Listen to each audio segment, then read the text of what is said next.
Hey, what's up? Welcome to Tone Talk with Dave Friedman and Mark Uzansky. It's Friday night. We're ready to party. We've got a great guest tonight, Nili Brosh. How are you, Nili? I'm good. How are you guys? Good. I feel like I'm totally yelling. Like it's Not Friday on the night. bed, so you're good. Fine. Overly excited. Dave, how's it going? It's good. All day working, and then now this. Yeah. More Yeah. work. Yeah. More fun. It's fun. Yeah. Trust me.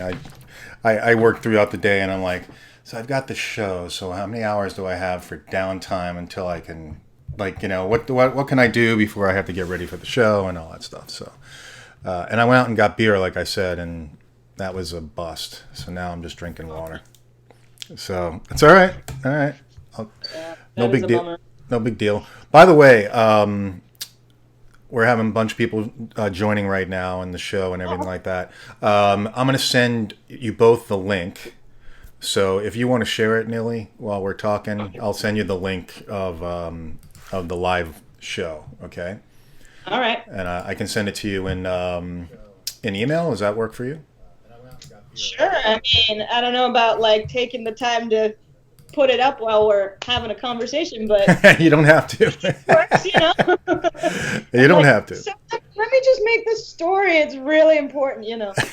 But Trust me, we don't. sometimes I can't like that. That's all right. No worries. I'll just send it to Dave. But well, it's great to have you on, Nili. Well, thank you. It's great to be with you guys. Yeah, definitely. We've been talking about it. I know.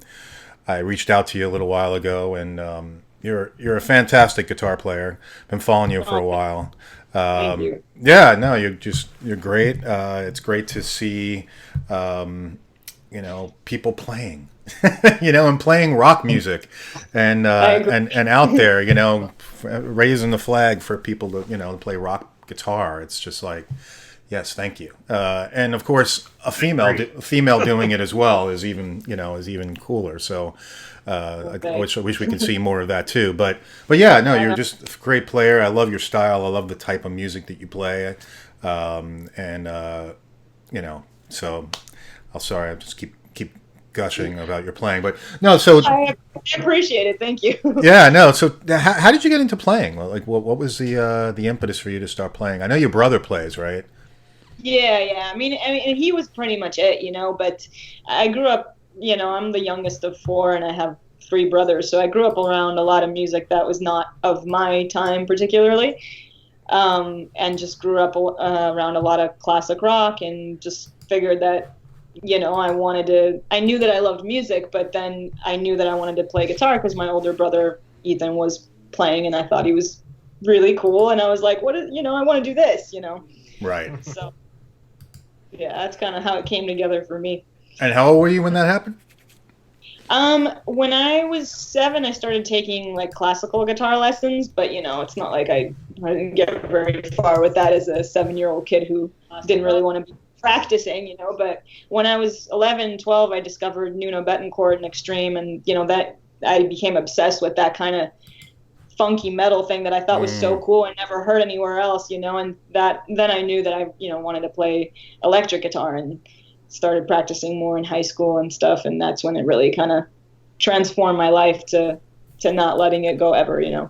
and that's a So, great influence, because he yeah. almost has it all. Because I mean, he's got great rhythm, amazing rhythm, and his obviously his lead chops are amazing too. So and And great he plays tone. different instruments, Mm. and he's, you know, a great writer obviously, and there's so much knowledge there, you know, that like even though it's a kind of a deep dive to the deep end of the pool when you kind of start with that, but like there was just so much to engage me, you know, even if some of it was kind of beyond me even as a listener at the time, you know. Right. Yeah. Right. Yeah. I wish I had gotten more into extreme years back. Only recently have I like had some friends who were like, "Dude, what are you doing? How do you know this? Yeah. Like, Yeah. how have you not listened to this?" And then I downloaded some albums, and I was like, "Ah, you're right. It's just crazy." Yeah. Dave, did you ever get into them? Nuno and Extreme? I'm not gonna comment on that because I, Okay. I don't I don't particularly like like them, but that's okay. That's not doesn't mean anything. Well, like I It's said, not my thing. it didn't do it for Some people me. like Kiss, I hate Kiss. So yeah. Yeah. When you make amps like the man, you can have whatever opinion you want. I'm not right or wrong. I'm just having it. Just That's right. what I like. Yeah. Well, from a technical perspective, Nuno is just crazy good. Yeah. Okay. It just his Flight of the Bumblebee thing, that whole thing is just like, wow. So, but anyway, yeah, that's cool. Well, like I mentioned in the title, also tonight's the release of the BE100 Deluxe from Dave. Your best amp And hopefully ever. you guys have seen that video that I put up. Was that the Michael Nielsen video? Michael Nielsen video. Yep. That tone was sick. Did you see that, Nelly? No, not yet. You guys have to. Can you send me a link? I'll send you a link. Yes. Oh, yeah. I won't look at it during. Yeah. That's okay. You can. Yeah. It's all right. No, it's fine. It's all relaxed here. It's a long video, but the beginning of it is just music and stuff, so that's cool. So. There you go. Yeah, he did a great job. He really does a great job on those videos. And we had this interesting. Michael and I had this interesting back and forth on this video, and I'm going to bring it up here. So if your target audience is these demo videos for these amplifiers, right? So your average listener, how are they going to listen to this video first? On what medium? On their phone. Your phone, yeah. Their phone, iPad, maybe a laptop, right? That's the general medium, right? So we're having this discussion. If you mix something for those kind of mediums, when you listen to it on studio monitors or something, it generally sounds dark and a little bassier than it should. If you mix for the studio monitors like you would with like a real record, generally speaking, on the phone, it sounds kind of anemic and not great. So which way should you mix it? Should you mix it for the medium that the person is probably going to listen to it first on? Or mix it like you would a record? Oh, man. Are you asking me that? Yeah, sure. I guess that depends on the goal of the product, right? So if it's just a particular video for YouTube or whatever, I guess I would mix for those mediums, but yeah. I feel like when it's something like a record, that just has more like meaning attached to it, it's like then it comes out where it's like, do you make that decision as the artist or as the well, yeah. So this is specifically for amp demos, amp demos for amps for YouTube and all that, and my thought was you mix for the medium, right? Which is that's what I would. And then some people are going to complain. Well, when I listen to it on my studio monitors, it sounds real woofy and things. Well, someone's going to complain about everything. Something, yeah, exactly. It's never going to be perfect. Yeah. If I do it the opposite way around, they're going to go, God, it sounds kind of bright and thin.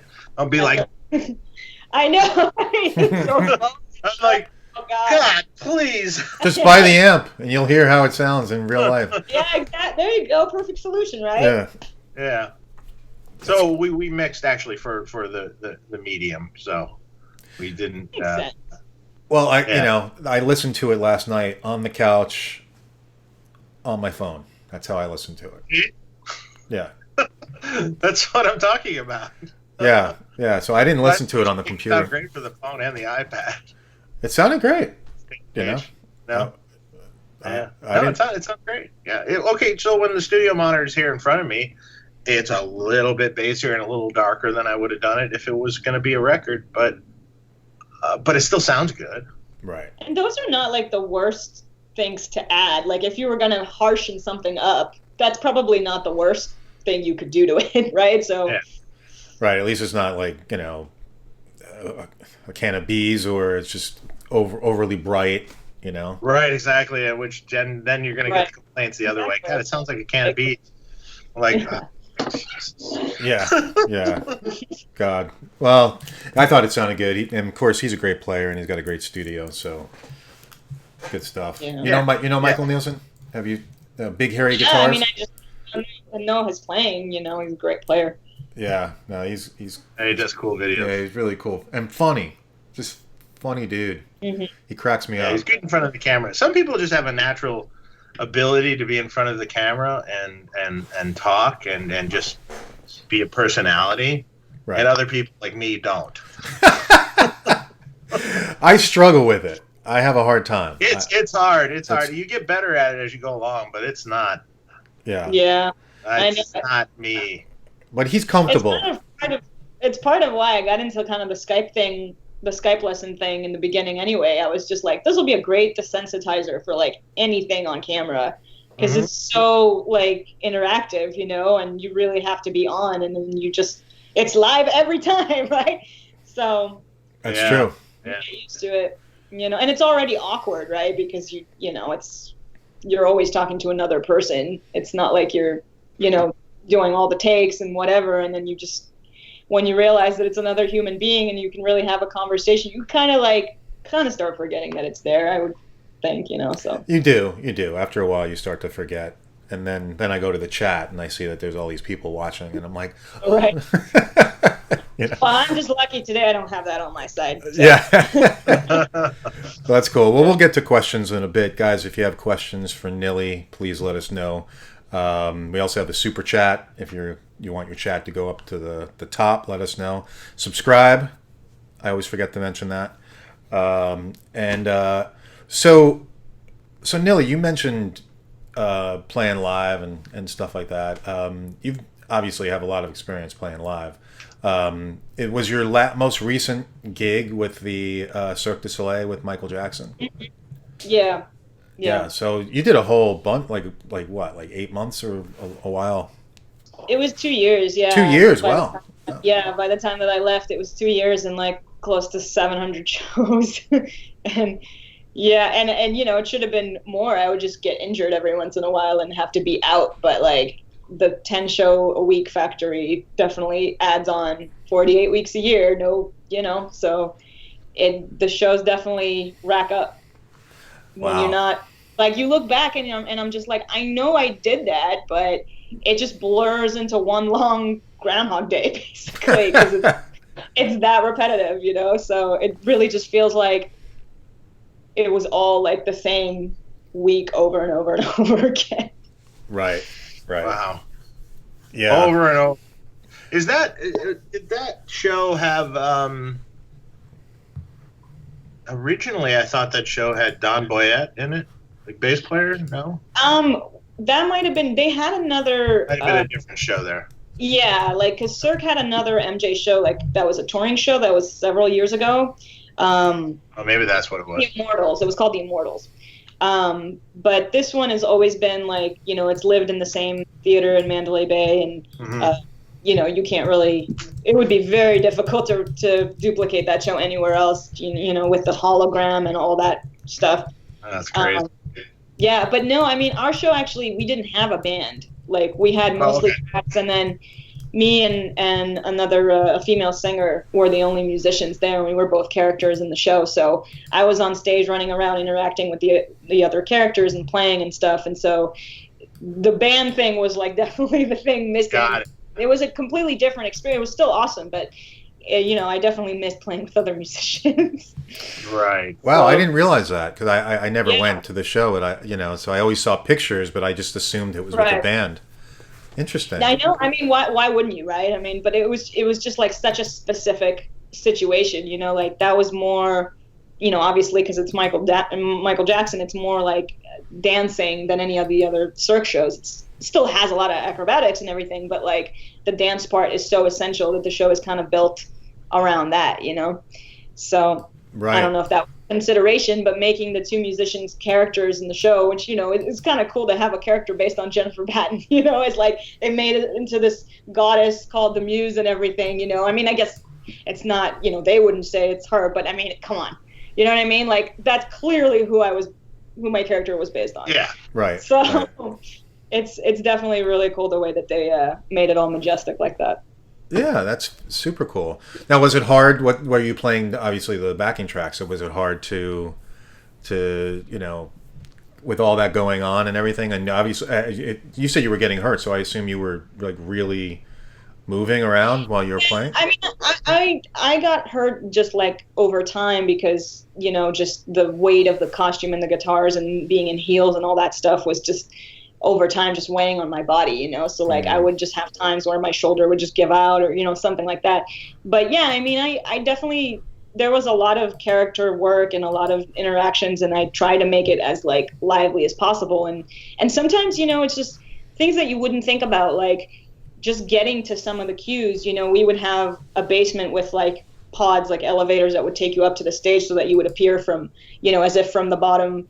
And, you know, just getting to some of those rooms that had those elevators in them would require like, okay, now you're going to go up this ladder. So now I'm going up this ladder holding a 14-pound guitar in one hand and like with heels, you know, and just like trying to make it to a cue on time. And it's like those little things that kind of like get all your energy that you wouldn't even think about. It's not even necessarily on stage. It's just that theater is such a death trap that like you really have to know what your route is. So wow. And yeah, I saw your guitar. It's not like just a regular guitar. You definitely put some work into that. Yeah, it shot off fireworks. And like, can you tell us about like the whole guitar? I'd be curious. Like, yeah, I mean, I don't know that much. I mean, I know it's a custom guitar. It's made by Jim Poisson. I think that's how he pronounces it. I've never gotten to meet him, but you know, the whole idea was for the guitars to be just branded for the show, and it had like, you know, that guitar that you're talking about that shot fire, and then it had a look-alike of that guitar, you know. Well, also the fire was during Beat It, which is tuned down, and the rest of the songs were in standard, so I needed two guitars for that anyway. And then there's one like dark black guitar that kind of looked like a V, and that was just for the darker songs, like for Dirty Diana and They Don't Care About Us and that kind of thing. So there were some, you know, some guitar changes that were cool and everything like that. And they play great, you know, like they're great instruments, super durable, and they sounded great. I would have made them lighter, but, you know, I think who knows what their process was, you know what I mean? So they sounded, cool. Yeah, they sounded as full as they looked. So yeah, you know, you just now have one shoulder that's lower than the other. Pretty much. There's some other issues, but yeah, we won't get into painkillers and some rest. That'll help. That'll help. Hey, we have a super chat. Dave, did you see it? I did. When will the Jakey Lee Friedman be available? Ooh. I don't. NAM, maybe? NAM. I'm going to say NAM. NAM. That was from Jim Francis. Thanks, Jim, for the question. So NAM in January 2020. In January, yes. That's the next NAM, which will probably be here tomorrow. Yeah, if not sooner. Yeah, that's the way that works. It's so funny. For me, it's this weird cycle. It's like, you know, you finish January and then you go into the new year, and then there's several things that I do throughout the year. Like I go to Sweetwater, and I sometimes we do summer NAM, sometimes there's some other trips involved, and then before you know it, it's the end of summer, and then before you know it, you hit Halloween, and then it's the race. Yeah, I can't even imagine what it's like for you guys. Like, Jesus, I see all my companies as it gets close to NAM, and I'm just like, bless all of you for everything that you do, because I don't know how you do it, really. And then even during NAM, you know what I mean? Like, for you guys, it's the hardest work day than for anybody else there. So, you know, it's pretty hard. Yeah, 4 days of it. Well, right, exactly. You know, you really have to be there, and you get to a point. You get to a point. At least I do.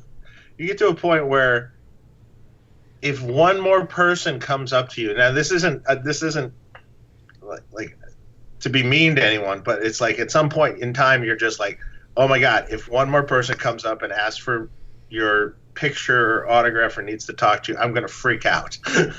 Because you've just been inundated every minute all day long. And by the end of the show, by Sunday, you're just like, Yeah. I can't. Yeah, it's rough. Yeah, that's why we have a bar in the booth. So Yeah, There you need to go. come by, Nili. Are you there? Did you go? Yeah. I mean, not the summer one, but I go every. Somehow I end up there every year, Do you regardless of perform? how I may or may not feel about it. This past year, Well, have you performed before? At NAMM? yeah. I mean, I usually there's usually something that comes up every year. Some years I feel like I try not to play just because it's like so much more stressful. Mm, But you just but want you to know, relax. like there's Yeah. always so much awesome stuff going on during that time that like, why not, right? So it always ends up being more than I always say like, oh, I'm gonna have a chill year this year. I'm not gonna really do anything, like, and it's I'm blessed that like it turns out the other way, but you know, Yeah, yeah, like see. it's funny because I know like right after NAMM I was like I'm not going again next year. I'm not doing it. I'm not doing it. And now as it's creeping closer, I'm like maybe I'm gonna go. Yeah. You know, you're like gonna go. maybe I should book it like I know, but it's just it's a tough. Because you know what happens? It's like if there's one year that you don't go and then you see all your friends and they're like having so much fun and they're hanging out with this Oh, I person. know. You're like, oh, why didn't I go? Well, we So, just saw that with Summer NAMM. There were all the people at Summer NAMM, and I was like, I kind of wish and I that was. definitely seems like the one to go to. I've actually never been to Summer NAMM, but I always hear that it's super chill. So It is compared chill. to, It's chill. I heard this year was a little too chill. oh, really? Okay, fair enough. It was a little bit weak, shall we say? Oh, really? Got it. Yeah, yeah. Just in terms of turnout or Yeah, turnout and vendors and Hmm. yeah. Well, I was, I was shocked that the Decibel Police came around and shut down Wampler. I was like, I was watching yeah, that. we don't have a problem with that in Los Angeles. No, because you got the room. Yes, Which we is- have the room of death. It's the best thing to have it now. Yeah, it's amazing. Big room. So, except for the bar. There we go. You got to come and perform in the room. That's right. That would be awesome.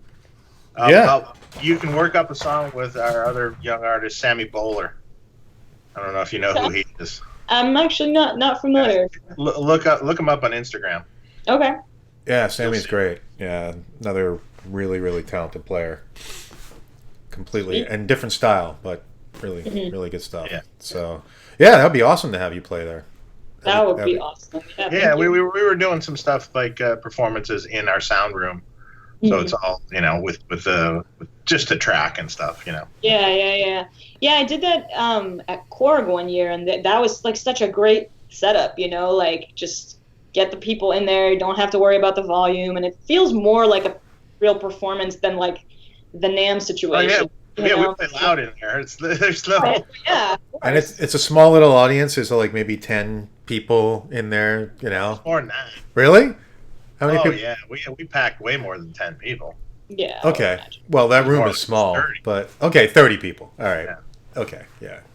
Nice and intimate. Why not? Yeah. No, it was fun. It was fun. Well, And we loud. did multiple shows. We did multiple shows a day, so it was people would catch stuff over the course of 4 days. So Yeah, and speaking of seeing performances, I mean, if I had missed last NAMM and didn't see Steve Vai with Billy Sheehan, and it was basically the David Lee Roth band Right. without David Lee Roth, I was just like, that was like the best. I know. Yeah, there's something about that rhythm section together with Steve that just like when they get together, it's a different kind of thing. It's got a different magic to it. I feel like. oh yeah, Yeah, But yeah, they need to do something soon. Get I together. know. I mean, there's always like rumbling, or there's always like you see them together, and you're just like, oh, but we're still waiting. I know, and like right up to the very moment of that show, that night, everybody was still like, okay, who's going to be the singer? Is it going to be David Lee Roth? Is it going to be David Lee Roth? And it turned out to be what was his name? Something Soto, was it? Jeff Scott Soto. Jeff Scott Soto. Yeah. Yeah, I think he sang, and he did a great job. Did a great job. Yeah, I mean, he's an amazing. I can't not associate him with Ingve. And I don't know if that's like wrong, but it's just like, that's just where my mind goes with him. Right. That's cool. That's going back a long way. I know that, but it's just like, that's an association that like just lives in my mind. Right. So something that I've wondered about, because because I'm old, and I feel like asking this. Me too. Yeah. But I mean, you like the same music that I like.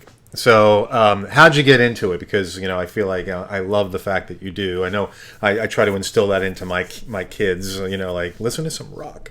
Yeah. But I love the fact that so is that all based on from your brother where that came from as well? Yeah. Yeah, pretty much. I mean, like, don't get me wrong. It's not like I didn't like the stuff that I was growing up with, but in my household, it was more like, you can enjoy that as a guilty pleasure, So now when I wear Backstreet Boys t-shirts, everybody thinks it's ironic, but it's not.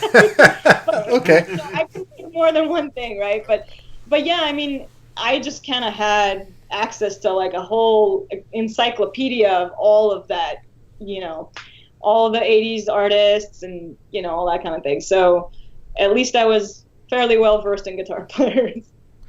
Yeah. Yeah. Now you studied pretty extensively, right? I mean, did you go to school to study guitar? Yeah, I went to Berkeley in Boston and did the whole thing. And they say I have a degree in it, I guess, whatever that means. I don't know. But, well, it means you passed. A funny thing. Well, right. Or, at Berkeley, it means, like, you didn't get a gig quickly enough to leave. Like, wow, you actually graduated? Like, by the time my generation came along, it was more, people did go out of high school to go to college and do the 4-year thing and everything. Mm-hmm. But, like, I think traditionally it was just kind of like you go until you get a gig and then you just don't need it anymore and you just move on with your life. But that seemed to be like the path. I love Berkeley, So yeah, there are a lot of great people there and influences and just like, music from all over the world and people from all over the world. And it was just a great environment for immersing yourself in, every kind of music you can imagine. How many years were you there? I was there for 3 years. I tried to go during the summers too, because, the tuition would get so much higher every fall that I was like, I'm going to try to finish this as quickly as possible. Mm-hmm. But, it's a normal, like, 4-year college. Right. Well, that's cool. So, and Boston is just beautiful. I love Boston. It's a beautiful city. I can't hang in the winters anymore. Yeah, that's the problem. I can't. I know. It's such a beautiful city, and it's just like there's like 2 nice days a year, And those days you're like, amazing. I appreciate this place more. It's like it's so beautiful, and then the weather turns, and you remember why. Yeah, especially you were probably there during some really rough winters, so. I wasn't there during some of like the worst ones that were like maybe 5-6 years ago. Okay. But my family like moved from Israel to Boston when I was 12. So I actually did grow up there in addition to I went to college there afterwards. So I always say like I did 12 winters too many and I like did not figure out until I was an adult that like, oh, I really do need sunlight. Like, that's the thing that was making me depressed. Like, I always thought it was too easy, but I really was not happy there, and I didn't realize why for so long. Yeah. Well, sunlight. But then you think that, like, someone from Israel would know that, you know what I mean? Like, you would think that would be the first thing that I would realize, but it took me a while. Yeah. The funny thing is, though, if you're in the sun too long, you also are like, that's true. Rain? I mean, to be honest with you, it's very, very rare that I would say that. Personally, I don't say stuff like that typically, but I can see how somebody else would. But when you've been here, my God, 32 years, maybe, yeah, 32 years, in the same, basically 32 years of the same weather. Yeah. I mean, that's a good and over and over and over and over again on repeat. Because there's never really, it's not really seasons. There's no. I know what you mean. Winter is summer still, really. I mean, yeah, okay, it gets colder at night, but yeah. But during the day, it's relatively warm still. So it's pretty close to the way it is here in Florida. Yeah, 24/7. Yeah, it's pretty much. I mean, we'll have maybe a week of it'll go down to the 40s, and then it's like right back up to the for whatever in the winter. Maybe we'll get 70, but for whatever, it's still you get the humidity. Yeah, it gets super. I'll walk out of my house and my glasses will fog up, and big time humidity. So yeah, it's all right. So was it a big transition for you moving from Israel to Boston? That was. Yeah, it was. I mean, first of all, I think being 12, it's like God only knows how much harder that makes it, Mm-hmm. But I really wanted to move. That was the other thing. And I spoke English, so it wasn't like I was going to necessarily have an issue with the language or anything, but I was not ready for how big of a cultural shift it was really going to be, and just, we lived in a very suburban New England town, and, I was brought up playing outside all day long. Again, nice weather, right? With the bikes and your friends, going over to friends' houses. And I don't know about the rest of the country, but when I moved to Newton, Mass, and I went to 7th grade, it was the kids there was well, we can set a play date for 3 weeks from today. Is when it was literally I remember as a 12-year-old saying, but you guys are not how can you have such a schedule? You're not a grown up. How can this? I was just, you don't go to just friends' houses or whatever. So I remember it just being a very lonely first year of spending a lot of time alone. And I think that's another reason why I had such a hard time with winter, because it was well, I can't go outside or play with my friends or anything. And, there's no kids in the neighborhood, and I'm just here closed in the home, not really, surfing websites about extreme probably. I was going to say playing a lot of guitar probably. Yeah, I probably wasn't practicing as much as I should have back then, but looking back, it's probably the only thing I wasn't hard on myself about later on in life. So maybe it's okay to let that one go.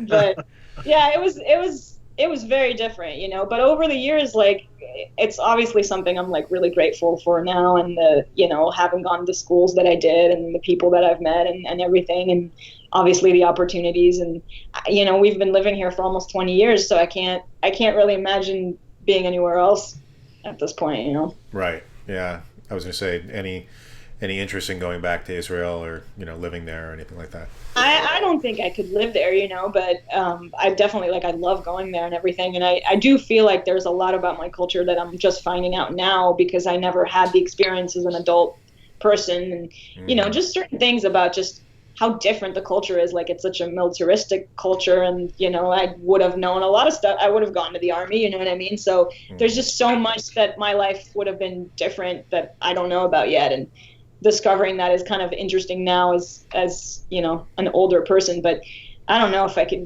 could live there. I think I would people are so direct and open, and there's no filter and everything, and I think I would have a really hard time with that. So that's funny. Yeah. It's living on the internet 24/7. Right. Yeah. Well, I definitely have worked with a few of my friends who are Israeli, and they're quite direct.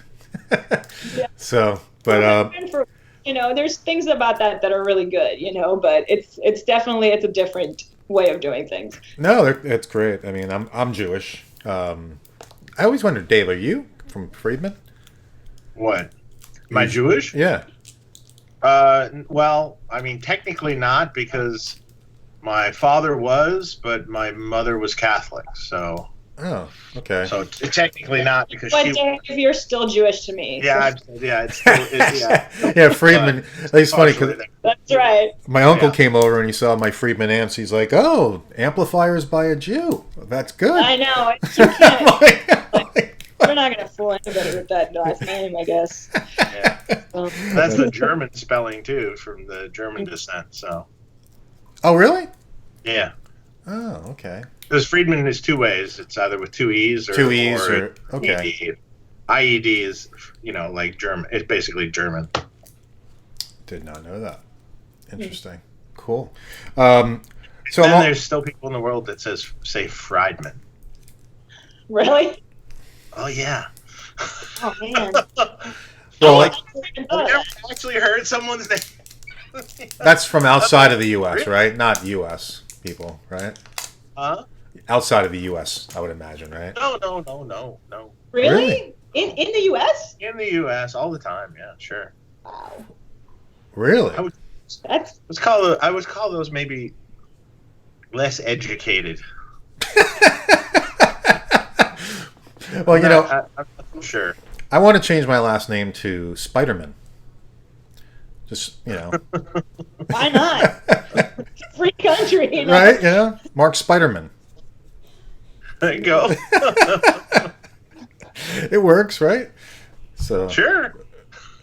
I don't know. Maybe there'll be a copyright infringement. It could be. They could get Yeah. sued. Whenever anyone says it that way, I'm just like, Fried man. yeah. Well, Oh, man. that's what my profile, my Kemper profile said. Yeah. Great. Fried man. What, that you work with Dave Friedman? Well, no, it has a profile on it that says fried man, separated, Oh, fried. okay. So unless you pronounced it freed, but you wouldn't, you know. So I wonder if I can go after him for that one. I mean, I guess with a hyphen, you have to say fried. So, there's not even Yeah. a hyphen; it's a space. It's like even better, right? yeah, So, it's just a space. Yeah. It's I wonder if I can go after him for that. I'll have to talk to my pretty blatant. trademark attorney. It's pretty blatant. Might be able to. You should. Oh well, speaking of the BE 100 Deluxe, let's talk about that for a second, if you don't mind, Dave. It's an amp. It's got tubes. It's a bunch of switches. Lots of switches, lots of knobs and 3 switches. channels. Just watch the video. it's the start of a very good amp. Go to the Friedman YouTube and watch the video. It explains everything you could possibly want in that video. You're going to spend 20 minutes watching it, but But don't go now because you're watching our show. don't leave now. Yeah, Right? don't leave now. Don't go now. So, but I know it's. I just wanted you to basically say it's the best amp you ever made. I know you were saying that before. So It is great. Has every bell whistle ever anyone could want. And if you want more, I give up. yeah, that's true. What more could you want? I love it. Oh, someone brought something up. I wish all the switches could be assignable per channel. I'm like, God. no. I can feel the oh my God, I can feel the frustration. Yeah, and, in reality, for me personally, I'd go the opposite direction. Mm-hmm. Completely the opposite direction and simpler. Right. But I make things for a variety of people, so I can't. If I just made one channel amps, I wouldn't sell as many. Yeah, well, I'd like to. It's true. It's true. I mean, you have to cater to what people want. We had a super chat to Mr. Spiderman, so thank you. Appreciate that. That was from John Olav Iverson Stenvik. It's a great name. That's her name. That's a great name. I don't know where he's from, but that great name. So, and thanks for contributing. Appreciate it. And so Kenny Dave said it could be Friedman if you have a speech impediment. The Friedman. Wow. Fried. Careful now. We're going to offend someone. Yeah, I know. I know. Yes. Okay. I don't mean it like I that. didn't say it. The I was. thing's right there. Yeah, I was reading what Kenny Dave said. I didn't say it. It wasn't me. Yes, correct. Nor did I. Exactly. So yeah, the amp looks amazing. I really do like the Nerd Halen says the amp looks amazing. Thanks, Nerd. I know that's Caleb. I love the black on black. Yeah, the black on black with the gold trim. Yeah, That's me trying to minimize the gold. Yeah. Here's the funny thing. The funny thing is, and I've said this before on the show, but she hasn't heard it yet. I hate gold. I'm not really a fan. either. I like silver more. Silver, yeah. But I don't like gold. But somehow I've been pigeonholed into this gold thing, and now I'm stuck. So, And your logo's gold. so at least I minimized it as much as possible on the new one. Yeah. Which actually looks cool. It does look cool. That's funny. Yeah. It's funny that you say that. I feel the same way. Like, for me, gold only works as a contrast to, like, there's got to be something else going on, and more of something else usually. Yes. So I feel you. Yeah. Yeah. You know, it's like old hardware. It's like, it's got to be the right guitar, and then it's great, but I wouldn't necessarily choose it first, personally. Exactly. But I have seen some guitars where I'm just like, Exactly. Yeah. it's killer. We did one recently for one of our artists in Spain, Tony Martinez, and it was like a Mary Kay style Strat sort of style, trans white, and he did the traditional gold hardware, but it's aged hardware and stuff. So, but when I saw it, I was like, ooh, this one's great. Yeah. That's funny. Yeah, I feel that same way. Yeah, I think the only guitar I have gold hardware on is Grover's Concorde, the Randy Rhoads, the white one that I have. Good. Yeah, that's why I did it, because Randy had it. So I was like, okay, well, if it's good enough for Randy, I'll do it. So, but yeah, it looks good on certain guitars for sure.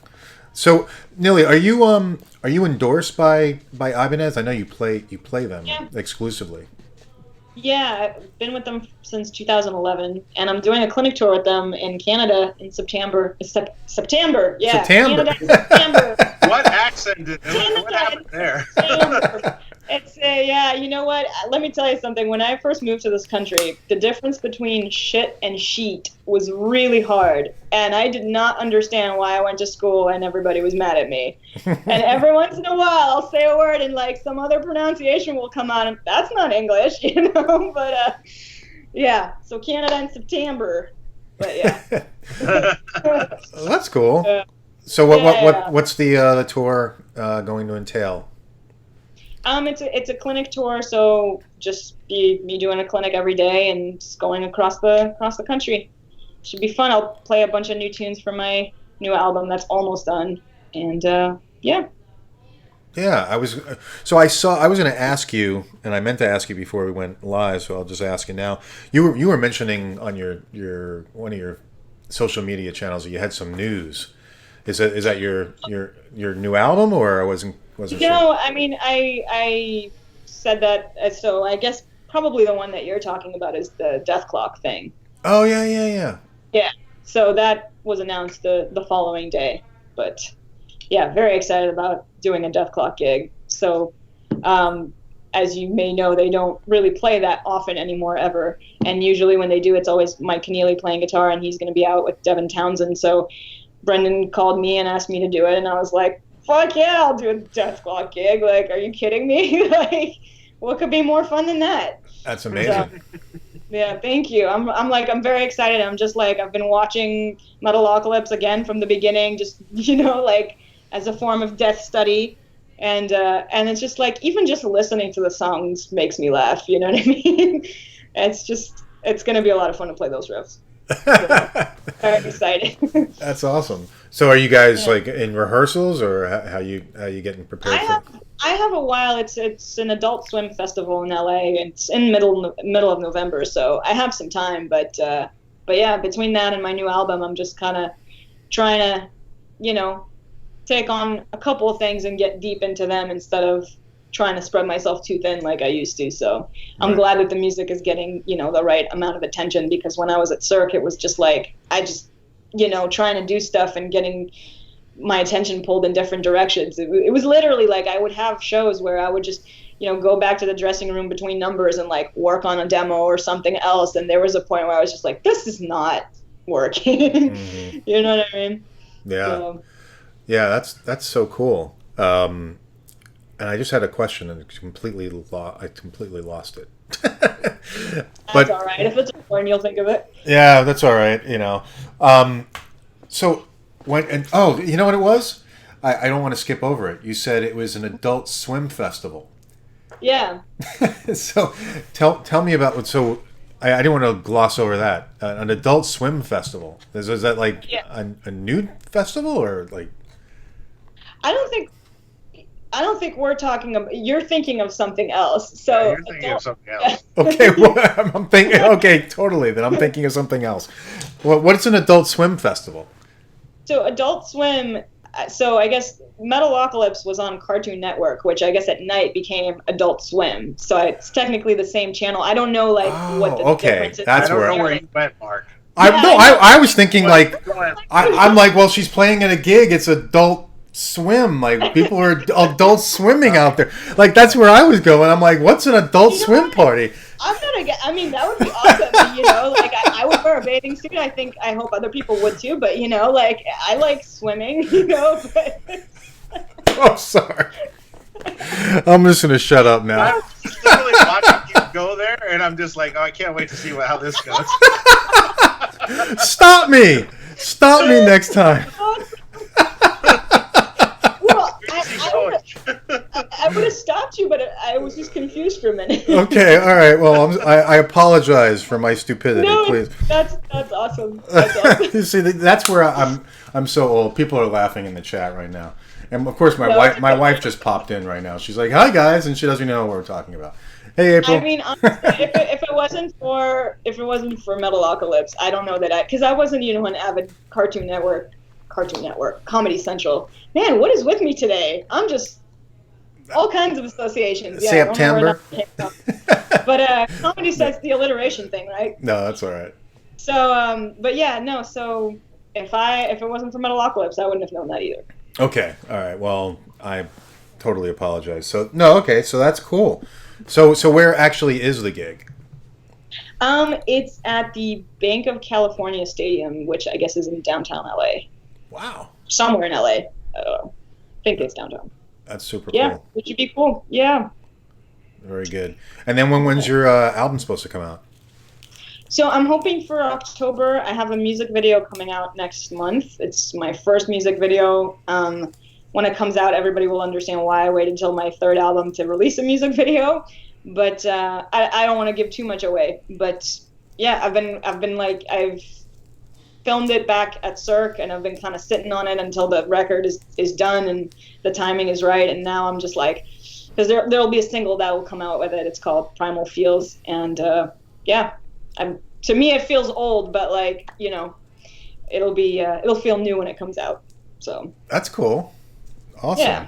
Awesome. I'm happy for you. Thank you. Excited.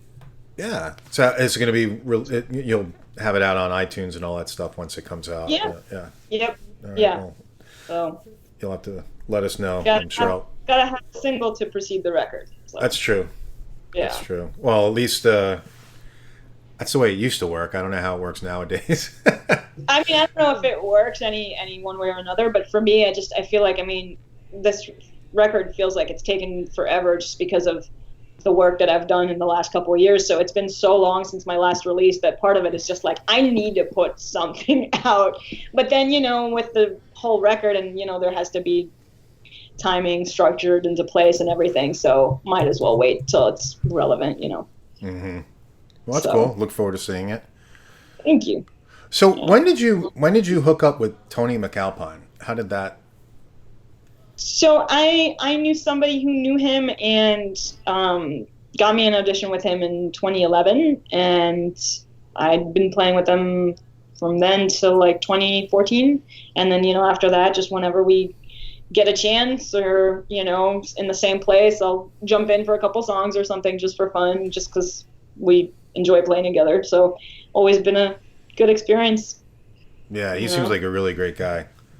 Yeah, for sure. He definitely taught me a lot, and he was the first person that I felt like kind of took a chance on me and gave me a gig and trusted me with it. And that's a lot of parts to learn.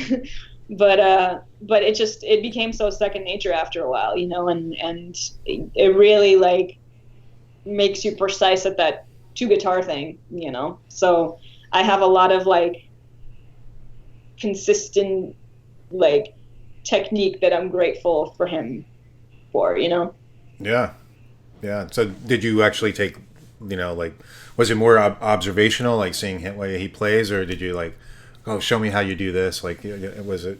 I mean, some of it was that. Some of it was just like just the playing together and the stuff that you don't, you're not trying to get better necessarily just by spending time with music at that level. Just kind of, you have to sink or swim anyway, so eventually you kind of survive, and then you turn around and you realize that your playing's been affected in ways that you didn't realize, but you're just like, oh, I can do this now, and you didn't feel like you worked on it, but just being in that environment just does a lot for you. And then, some of it was just like, little things like I always learn everything by ear, so I would learn all the parts, and then we would get together, and then like there'd be every once in a while there'd be something where like, oh, I can't play this, and he'll be like, well, it's the fingering that you're using, like you have to play it like this, and it really just, because I'd been learning stuff by ear my whole life, and I always knew that there was a connection between playability and fingering, but he just showed me like that. In some situations was so specific, like this is either going to be playable if you play it this way or not at all. And I never saw it like that specifically before, and it just really opened my eyes to what a difference that can make. And like since then I've really delved into just that part of it, that mechanics, like deeper than I had before, and that kind of changed my playing in ways that you wouldn't think, because it may seem like a small thing, but just I think it just gets you to look at the instrument so differently and have different perspectives on it, that maybe it just makes you come up with stuff later on that you wouldn't have otherwise or whatever. But it's just, I think it just gives you a deeper understanding of the fretboard,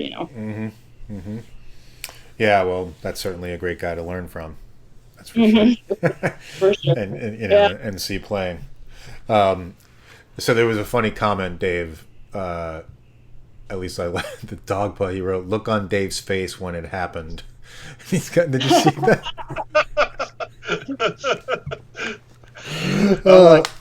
Yeah, I don't even know what I was like. Oh my god, I'm gonna have to go out and delete that. I swear. Oh no! Okay. Oh my god, what was I thinking? If it makes you feel any better, like that's the kind of stuff that I like mull over in my head all the time afterwards. I'm like, was that stupid? Should I have said that? Did I offend that person? Like, don't even worry about it. I know. Well, in today's day and age, I get all worried that I'm going to offend somebody. I know what you mean, but you know what? There's so much content too. It's like, you can't control like every little thing, I guess, Yeah, it's tough. It's tough. Not at all. But it was innocent. I swear. So that's cool. So you played with Tony, and so I mean, it seems like a lot of your background was really a lot in the shred type of metal. Yeah, for sure. Yeah, with Jason Becker as well, who just turned 50, right? Yeah, you know what? It's like I always remember his birthday, and I wasn't thinking about like the age or anything, and then like I had posted something, and then I saw a bunch of posts that were like, "Happy 50th birthday," and I'm like, 50? No, he's not. It's like, that can't be right. And then I was just like, what? Jason's 50? I mean, that's amazing. Like, I just like, he looked like his skin looks so good. Oh yeah. Never believe that he's 50. Like. Yeah, his skin is fantastic. Like just. Yeah. So like a sheen. He's good. He's I know. Yeah. He gets all that natural stuff. Yep. Yeah. Well. I know that he gets a very healthy diet. So. Well, good for him and his caretakers who take care of him. Yeah. Those people are saints. Absolutely. That's for sure. At the last NAMM, I wanted to go out to his house and meet him, and because I had talked to him through Skype before and with his family. But it's such a great family. Those people are awesome. So I know. I love them so much, and they're so like hospitable. Like you go over to the house, if you meet them for the first time, it's like you just feel like they're all as welcoming as he is. You know what I mean? It's just that energy is just like seeps through everybody in that household. So wow. It's really amazing. It's like a religious experience being there. I bet. They're all focused on him, and that's pretty amazing. Yeah. The dedication. And what's funny is that like people don't realize that he asks you to play. And because I think when myself included, but like when a lot of people put videos of like, hey, you know, here I am playing for Jason or whatever, there's a lot of comments that are like, oh, can you imagine how sad he must be that people like bring guitars over to his house and play and he can't do anything? And I used to have that exact same thought. Like I thought like if I were him, I maybe would want like somebody to, but you come over and they're like, there's like this, not only an expectation, but like he will flat out ask you, you know, and then what do you do? You know, I don't know that I necessarily wanted to play, you know, that's not the easiest situation. So it's just like, well, but now that you asked me, I can't do anything about this. So right. So yeah, well, I can imagine the pressure on you at that moment, especially while you're being filmed as well. And I mean, at least the footage that is out there, and that wasn't the first time that I had done it, you know, so at least it wasn't like super cold and I knew what I was getting myself into and everything. But yeah, it still never feels easy. Yeah, that's for sure. What'd you play for him? If you don't mind me asking? I forget. Just a bunch of stuff, like, you know, even if it's just sitting around and playing some licks or whatever, or just like, you know, I'd have some backing tracks with me or something like that, you know. It's just kind of like, it's like the amp is always on and people just kind of take a guitar and they'll play a little bit, or, you know, everybody there plays. And so it's more like just the community thing about it. To me, that's what it felt like, you know what I mean? It's not like you're necessarily on the spot. It's just kind of everybody's involved in this thing and everybody plays and it's just music is around, you know, and that's a wonderful thing. So you kind of end up feeling more like that than, oh my God, I'm playing for Jason Becker. Like, you know, let me not fuck up this next lick, right? So, yeah, exactly. So yeah, that's totally cool. And I know he has guitars hanging over everywhere. And oh God, yeah, it's a beautiful home full of love, that's for sure. So. That's cool. We have a comment from Joe Hervey 84. He says, "Such a great woman and player. Thank you." Oh, thank you so much. That's very sweet. Yeah, that's very nice. So Dave, did you ever meet Dave? Did you ever meet Jason? No, I haven't actually. Okay. Oh, that would be a great meeting. Yeah. Yeah, that's really cool. Let's see. I was gonna go into the chat and see if we had any questions, but I was also curious, Nili. When did you play in the Iron Maidens? Around 2010, 2011, and then I just again I kind of somehow became that guitar player that fills in for people, and just like does whatever when something is needed. So I would just jump in every once in a while, but I never had like a really long stint with them or anything like that, which I always wanted. You know, it would be cool to spend more time playing Maiden and everything. But always like the shows are so much fun, and you know, obviously the music is so much fun, and the fans are great, and it was always like a party with them. You know. Right. Now was that when Nita was in the band, or? No, actually, Nita and I played the Dave Murray role, so we actually rotated for each other. But that's how I met her. You know, I met her like then, I think 2011 or something like that. So, yeah. And then Courtney Cox. She was doing the Adrian Smith parts. Right. So I would always play with Courtney, and then I never had done that gig with Nita or anything. But we did get, you know, we did a couple of clinics together and played the Trooper and stuff, and you know, made it our own situation and did play it together for a while, but not like officially in that band or anything. That's cool. And then you also did a Van Halen thing for a little while too. Yeah, I did that for a little bit, and man, I don't want to take something like that on again. Like, that's just too much pressure trying to do something that nobody else but one man can. Like, come on. You know, it's just like it's the thing with his stuff. It's all about the feel. It is. It is. The feel and the swing and all that. There's a lot of people who just can't do it. It's just not in their wheelhouse to be able to replicate what he does exactly. Yeah. Yeah. I mean, and it's just, you know, there's just so much to his playing and to the catalog that, like, it just, as far as like being in a tribute band and like what you would want the set list to be, ideally just puts so much pressure on you as a guitarist that either the set list suffers or you suffer, you know? Like, so, I mean, but I love Van Halen so much, you know? It's just that, like, I just didn't know how to not, like, hate myself after every gig, just beating myself up about, like, whatever I wasn't happy with, you know? It's so true. That's so true. Because whenever you know, what'd you say? I'm sorry, you cut off there for a second. No, I was listening to you. Oh, okay. I was going to say it's so true because you know, I'll try to play stuff and I'll get some stuff down and then, you know, I'll go back to it, I'll play it, and then it sucks, and then, and then I'm like, I just always beat myself up with the Van Halen stuff, always. Yeah, it's the feel and the swagger of it all. It's a thing. Yeah. You know, there's a lot of guitar players out there that, well, we were having this discussion today with Pete Thorne about that, and Van Halen's one of them. For drummers, it's also like John Bonham. Mm-hmm. A lot of drummers feel. just can't play John Bonham.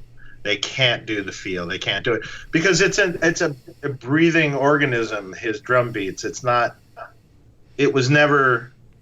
You know, every verse was never the same beat exactly. There was accents all the time and stuff. And so it's living and breathing. And likewise, Van Halen was similar. Yeah. Living and breathing the way he attacked it, and he didn't play it quite the same the second verse as he did the first verse. Yeah. And the timing. And the timing is weird. Yes. Yeah. You know. And then there's just, you know, like just the little like nuance and you know, the cool noises and the sounds that it's just like, even if you mimic that 100%, like to put it in the phrase exactly where it is, where it's just a little bit not in time, but sounds way cooler like that. And then along with everything else, I mean, it's just like, you got to go so deep to even have it like close, you know? Yeah. So basically you decided not to keep doing that. Well, I mean, to be fair, that is when I like left to do the Cirque thing. Oh, okay. And then I Van Halen solo every show, right? but I mean, it's like with Beat It, I'm like, you know what, this is good. This is like the amount of Van Halen that I want to do at every show. Right. This is fine. I'll wow everybody with that one solo. That's great. Yeah. One of the best solos he ever did. Oh my God, it's so good. It is. Yeah. That's got the swagger and feel to it too. Oh, man.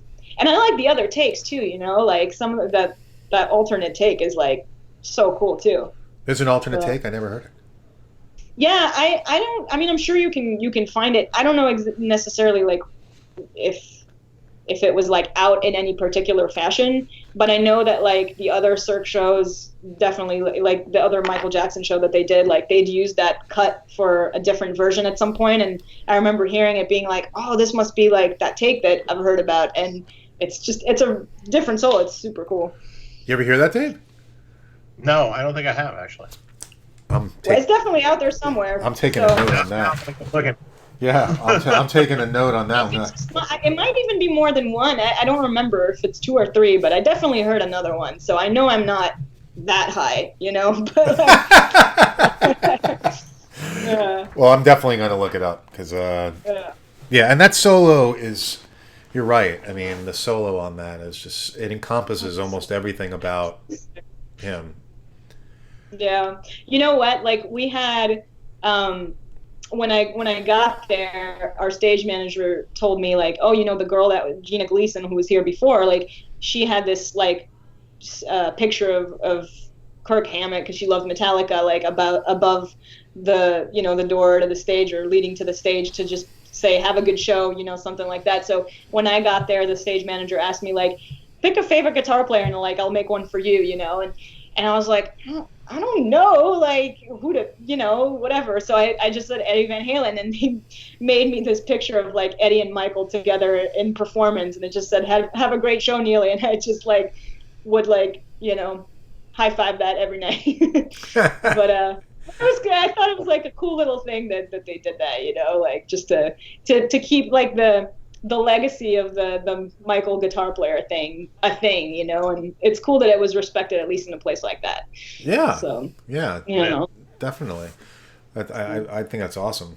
I would have loved to have seen it. The only Cirque shows I saw one Cirque show that was really exciting, and then but none of them had really like music that I was interested in. Just like the whole just the whole dancing and everything, where the acrobatics. And then another one I went to in Vegas, and I almost fell asleep. Either I had too much to drink or what, but I was just like, oh, this is. If I see more people tumble, I'm just like ready to go to sleep. None of the show is created equal, but I did see people sleeping in the audience all the time. Really?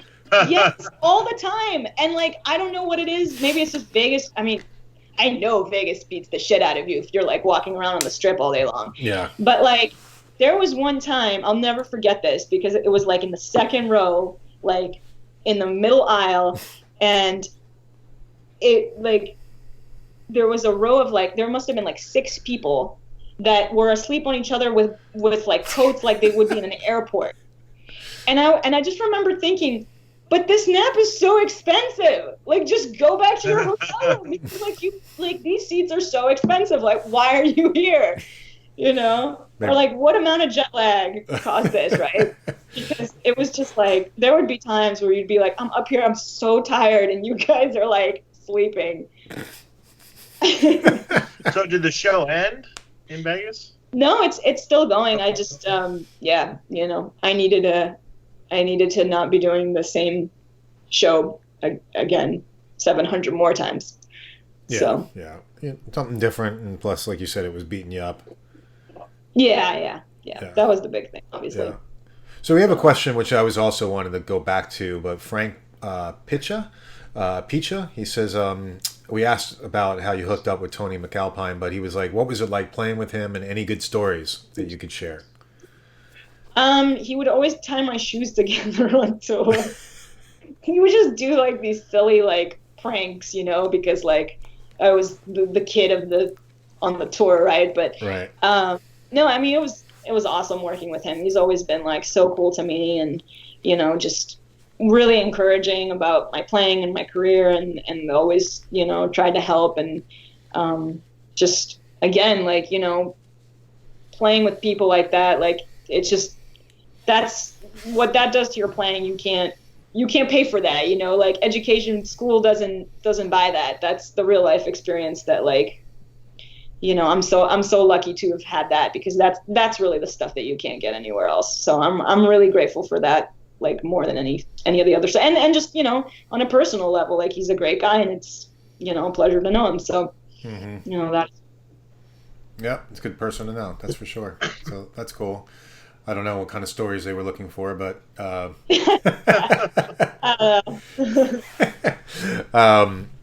so we had Cyanide Junkie wants to know if you're familiar with Larry Basilio. Do you know? Yeah, Larry Basilio. Yeah, of course. She's a good friend of mine, actually, and she's a great player, of course. Yeah. So amazing player too, really. Yeah. Dave, you met her, right? Yeah, I met her. She's come in here a few times doing stuff with Pete Thorne. So. Yeah.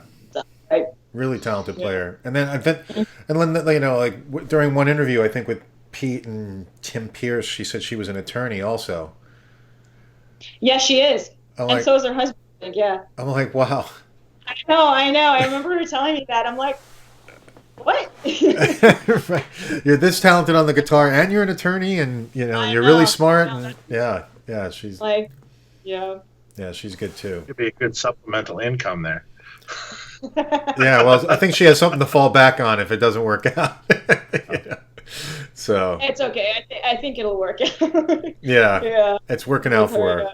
I think so. Yeah, she's doing just fine. Yeah. Her album's coming out soon, I think.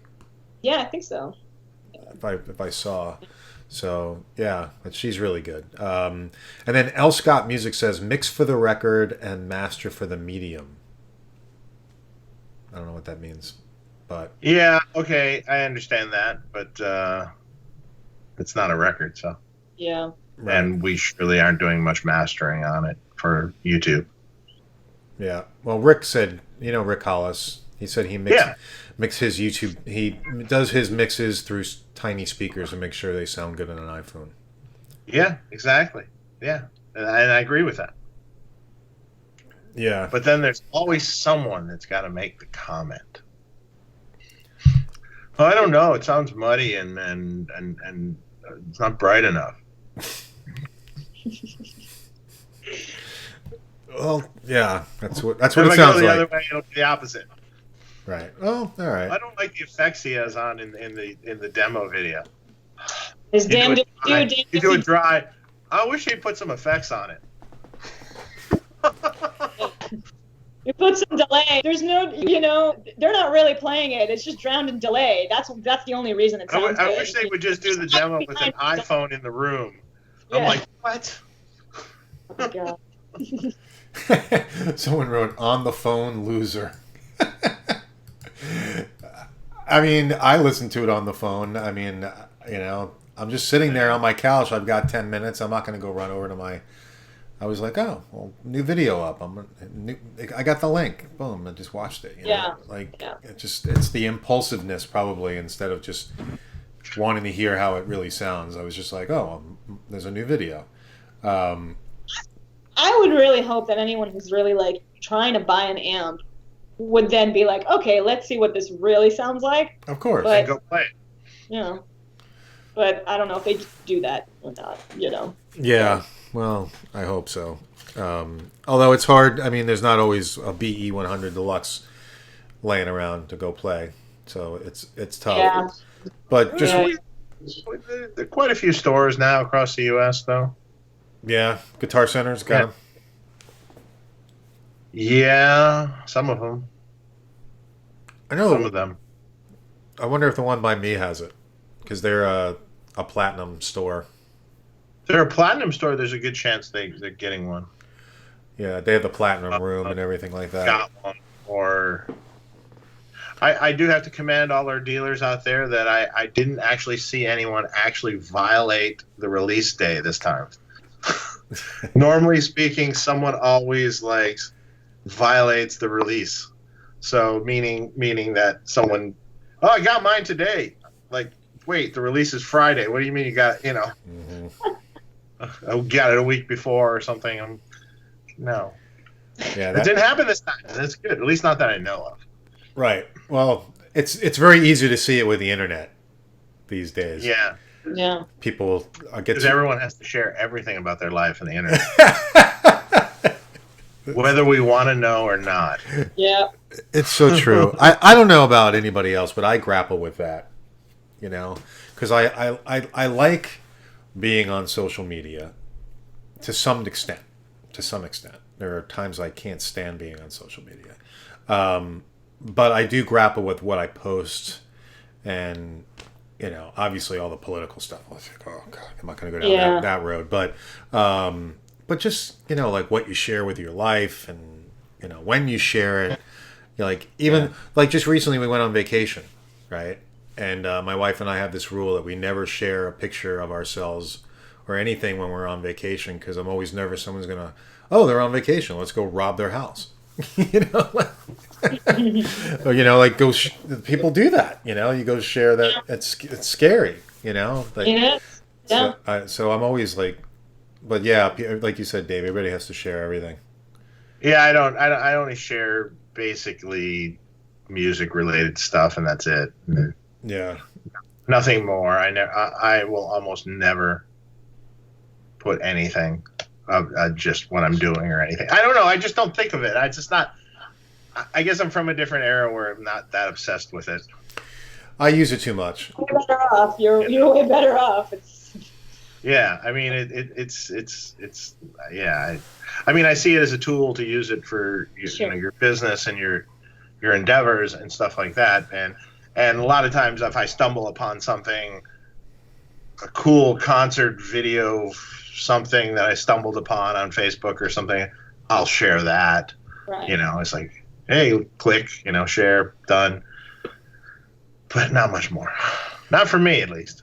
Yeah. Sometimes I'll get wrapped into commentary, like people are talking about something on something else, and I'm like, oh, let me comment there, and then I get sucked in, and I'm like, why did I just waste 20 minutes getting involved in this bullshit? but and then you're like, oh, I shouldn't have said anything at all. right, Yeah. right. I should have. Right. Like, wow, did I step in it? Yeah. Yep. Should have kept my mouth shut. There's no good way out of it. Yeah. Yeah. You'd be surprised too. Like, I mean, I feel like there, at least like in my perspective, like there's so much pressure to share more than you do already.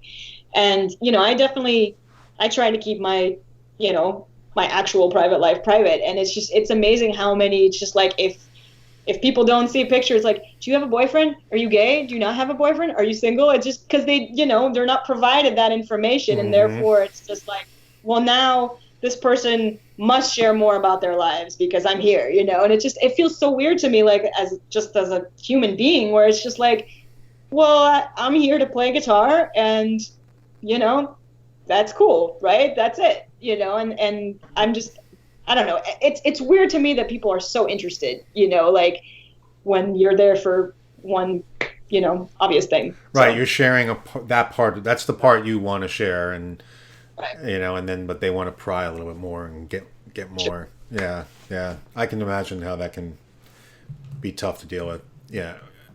I mean, I'm glad that people are interested in my life, but I mean, it's just, I don't know. I would like to think that it's still possible in this day and age to have a separation between your career and your human life, Mm-hmm. Yeah. Well, it's getting harder though. It's harder. It's hard. Yeah, I can imagine. Yeah.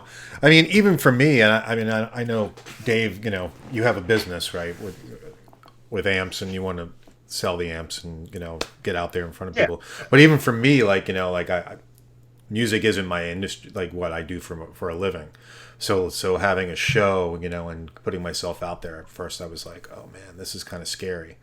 Like, do I want to do this? Like have people see me screw up saying Adult Swim contest or something. So it was a contest. It was a festival. A festival. Contest, that's a whole other thing, right? Exactly. Wow. They see me put my foot in my mouth. So. It's okay. I do it so much all the time, and I just have so many moments where I'm like. Well, that's what makes us human, I guess. What did I just say? I know, right?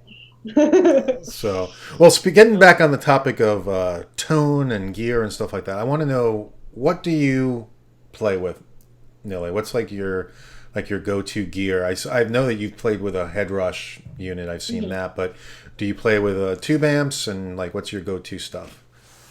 Yeah, I mean, I'm first and foremost, I'm a tube amp person. Mm-hmm. I've had, my main rig has been the PVJ-SX for a long time. I feel like I've found a sweet spot with it that works for what I do, along with the EP booster, the exotic effects. Mm-hmm. And I don't know. I'm very much of like the if it ain't broke, don't fix it persuasion, So for me, it's been like, once I found that tone works, at least for, the stuff that I write and, deal with on a day-to-day basis, it was just kind of like, okay, this is going to be what I do. And then the head rush thing actually just came out of needing a solution to a problem when I was going out to Vegas. And at first, I didn't know how long I was going to be there, and I was going to be in a hotel for a lot of the time, and I didn't want to necessarily stop making videos or stop the momentum that I was, because it's just like, I was like, well, I'm not going to like stop my whole life now just because my situation is changing. So it was really going to be just like a means to an end and a solution to like, mobile recording and just like making videos on the spot or whatever. And then I ended up just really liking the unit and seeing what it does. And, and I'm not that player usually, you know what I mean? So for me, I had that same like existential crisis with it that I think a lot of people do when they come to one of those units, where you're just like, yeah, it sounds good. I can't say anything about, you know what I mean? Like, It's not perfect and it's not a tube amp. It will never be, but it's just like, I think now I've found a way to incorporate both into my actual life in situations that's like, okay, well, sometimes convenience will have to win, because if I physically can't carry stuff, what are you going to do? You know what I mean? So there's just certain situations where one works better than the other, but like I want to be on stage with the tube amp. That's, if you ask me what I really want, that's probably it. Yeah. You heard here, So. Right. Yeah. Well, there's limiting factors, obviously, with Cirque. That's a limiting factor. You know. And that was the Max effects that they had at the theater, and I didn't even have control over the settings. You know, it was like I came in to another guitar player's settings and gear, and well, I mean, it wasn't her gear either, but like it was just like that situation created the entire palette for you, and you were just there making it work. Wow. And it was cool. I mean, it worked, you know, like the tones. And I know that because Greg Howe, they had brought him in to coach her and then to coach me when we first came in, and so I think he probably was the one that like kind of sat with her, and that would be my guess, you know, because it's not like appropriate for what they were trying to do. But it's you know, it's always a little strange as a player to come into a situation where you're like, I mean, in no other gig would you be given a guitar and be like, all right, yeah, I guess I'm going to do that now. You know, like when else would you agree to that, right? Right. So yeah, it's strange. Like it was definitely a learning curve of like, okay, I just basically have to adapt into this situation. And it was cool. I mean, there were a lot of tones that I really liked that I wish I could like kind of copy and paste to some of the other songs. But so were you in control of even like during the show, like changing the sounds, or they were doing that on the fly? Oh, they were doing everything. I mean, there were so many variables that made it so that no one thought I was really playing. And I get why people thought that, you know, because you don't see an amp, you don't see a band.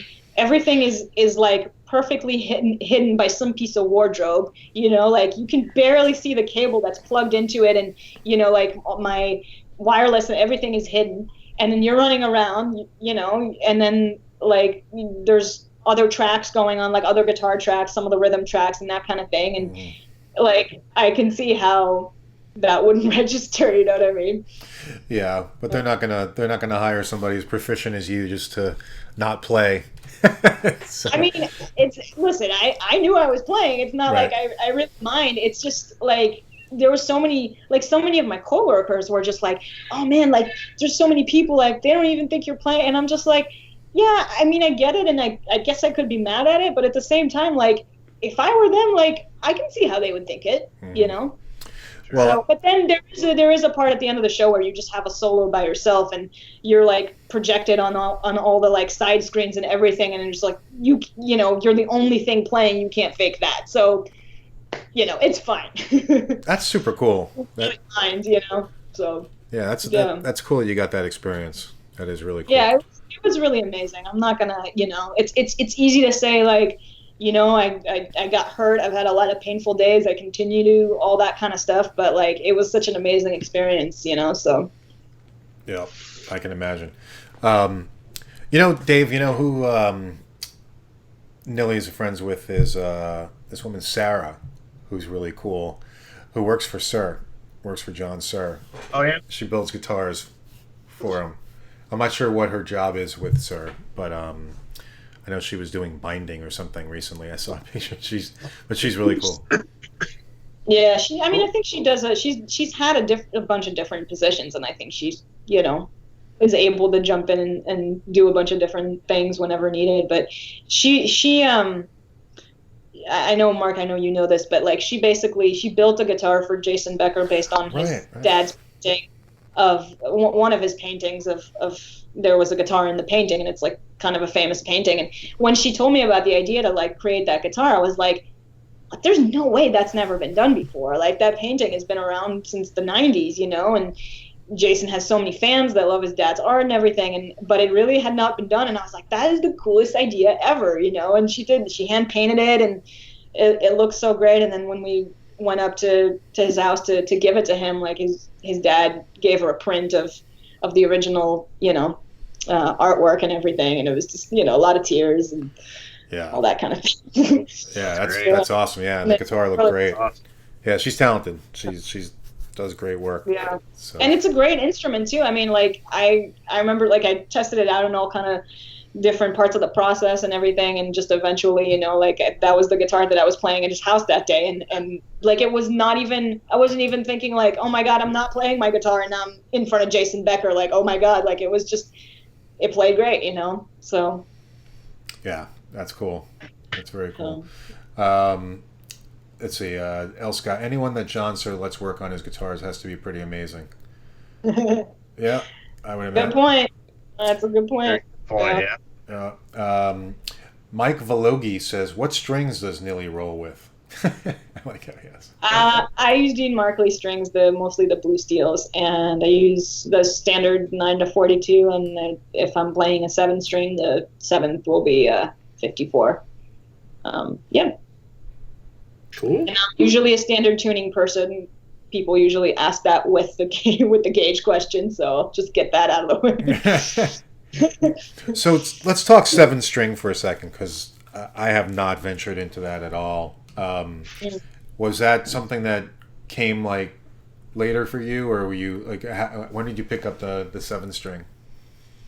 Well, I actually had to do it for Tony's gig. It was not something that I was like, I mean, I knew about it, but I never really ventured into it or thought that, I necessarily was thinking about it. But it was just like, well, you have this audition and you have this music and it works on this instrument, and now you must figure it out, So I think in the beginning it was just like getting to know the songs on that instrument in relation to that instrument, and then like not even, like just trying not to let it visually trip me up and just think about it like, okay, this goes on this and that belongs here and that's fine, and that kind of got me through just playing the stuff that I had to play. And then I had a couple of months to be home and like familiarize myself with the instrument itself. And Tony gave me like a really great piece of advice. He was just saying, like, play songs that you know really well, on this instrument, because it'll visually confuse your eye, and then you'll have to be forced to just kind of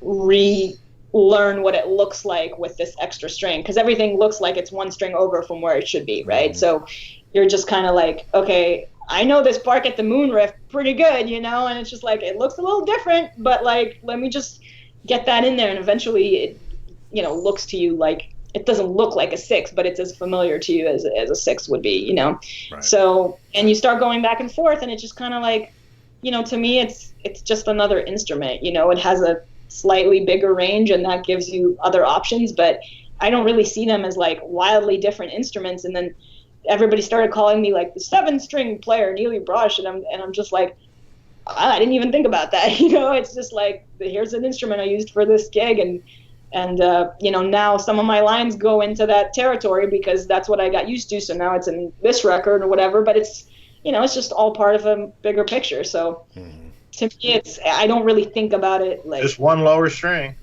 Yeah, I mean, it's just the 4th down. Like, you don't have that many notes that you don't have on a 6, So. Yeah, well, that's it's like 7-string guitar or 24-fret guitar. Like, well, I'd rather take the 24 fret. I gotta have 24 frets. Because when I don't have that octave up there, it's just like some stuff you just run out of, So I always had an issue with that, but growing up with the Ibanez thing, I guess that makes sense. Yeah, so that works for you. That's cool. Yeah. So we had a question also from Eric Gruber. High output pickups or low output pickups? What are your preferences?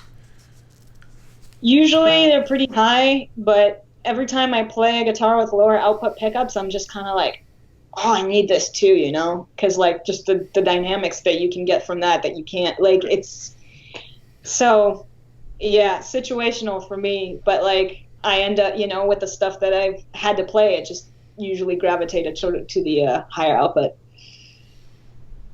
Okay. What pickups are they?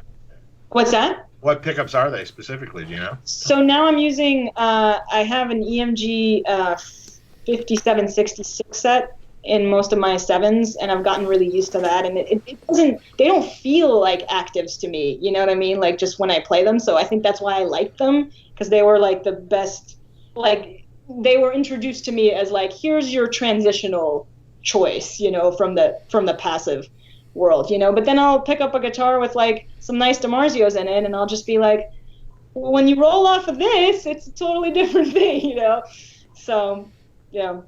Yeah, it's different. So you like both. I know. I like it all. I struggle with that. I really do, It's just like day by day, I'm just like, it just, no choice seems to cover everything for me right now. And like, I mean, I don't know, maybe it's time to go digging again, that ain't broke, don't fix it thing does hurt me sometimes, in the sense that like, I probably don't do enough research into stuff that might really serve me better than right now. I don't know, Mhm. So Yeah. Yeah. I mean, variety's a good thing too. So, yeah, for sure. Ethan Ricks had a question. Did Nili get to hang or play with Gina Gleason much when she took over on the Cirque gig? We never played together, and I've honestly, unfortunately, I've only gotten to meet her once. She's awesome. I love Gina, and she was, by the way, like she was friends with everyone. Because when I got there, it was like, it was like you were filling big.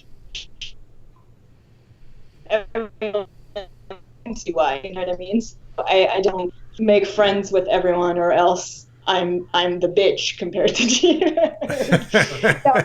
No, she's like, it was good energy in that place because she was there first, and I really tried to walk in those shoes. So Cool. yeah. Cool. DJ Astric asked you, Dave, any new Friedman guitars coming soon? There might be a new design, maybe Winter Nam, but I'm not going to say anything about it. Okay. Well, I know you have the NoHo 24, so Yeah, well, that's new, so that's 24 fretter. yeah. Maybe there'll be a 7-string in the future. I like the name. No, that's awesome. Yeah. Yeah. NoHo. Yeah, because yours is North Hollywood, right, Dave? Yeah, that's what it is. Yeah. Yeah. Uh-huh. But in New York, there's it's Houston Street. Mm-hmm. So if you were to say in New York NoHo, that would be north of Houston Street. Or Right. Soho is south of Houston Street. So Right. So that's what threw me off at first. I was like, is that a New York thing? NoHo? And then North Hollywood. So Well, it could be either. It could be whatever you want it to be, Mark. okay. There you go. I didn't realize. I thought it was just Soho. I didn't realize that they also. Well, I mean, obviously there'd be north if there's south, right? But like, yeah, I didn't realize they used the NoHo thing as well. Yeah, I had well, not as much as Soho. That's kind of like Right. the hip Yeah, the hip place in New York. But yeah, sure. some people, if you talk to a cabbie, they'll talk about NoHo. So, but I have not been in New York in such a long time. oh, I follow Katz's Deli on Instagram, and it's almost like a daily salivation. Like like I'll just be scrolling on my phone, and that Katz's Deli will come, and I'll be like, oh my god, I have to order some of that, And I've debated doing like an online order of having them ship, like like a bunch of stuff to the house. Do it. It's ridiculous price though. It's so expensive. Yeah. I mean, I wonder. I always ask myself in those situations: is it expensive because it's gonna make that long trip in a good way, where you can actually still consume the food and and it can still taste like mildly like what it was supposed to, or is it just expensive because it's far and it's gonna suck when it gets there? Yeah. You know what I mean? Well, I feel the same. Like I feel like deli would be okay. Like like good deli should be okay. But like I worry. Like I've thought about ordering like a deep dish pizza from Chicago, like a Geno's. Yeah. Man, people really do that, huh? Yeah. Oh, yeah, they I do. mean, I'm sure they do. But it's just. Yeah. And just like but I'm always like, oh, like a pizza coming in the mail. I don't know how that's gonna be. So I don't know, but yeah. So what you're saying is not so many great delis in Florida. No.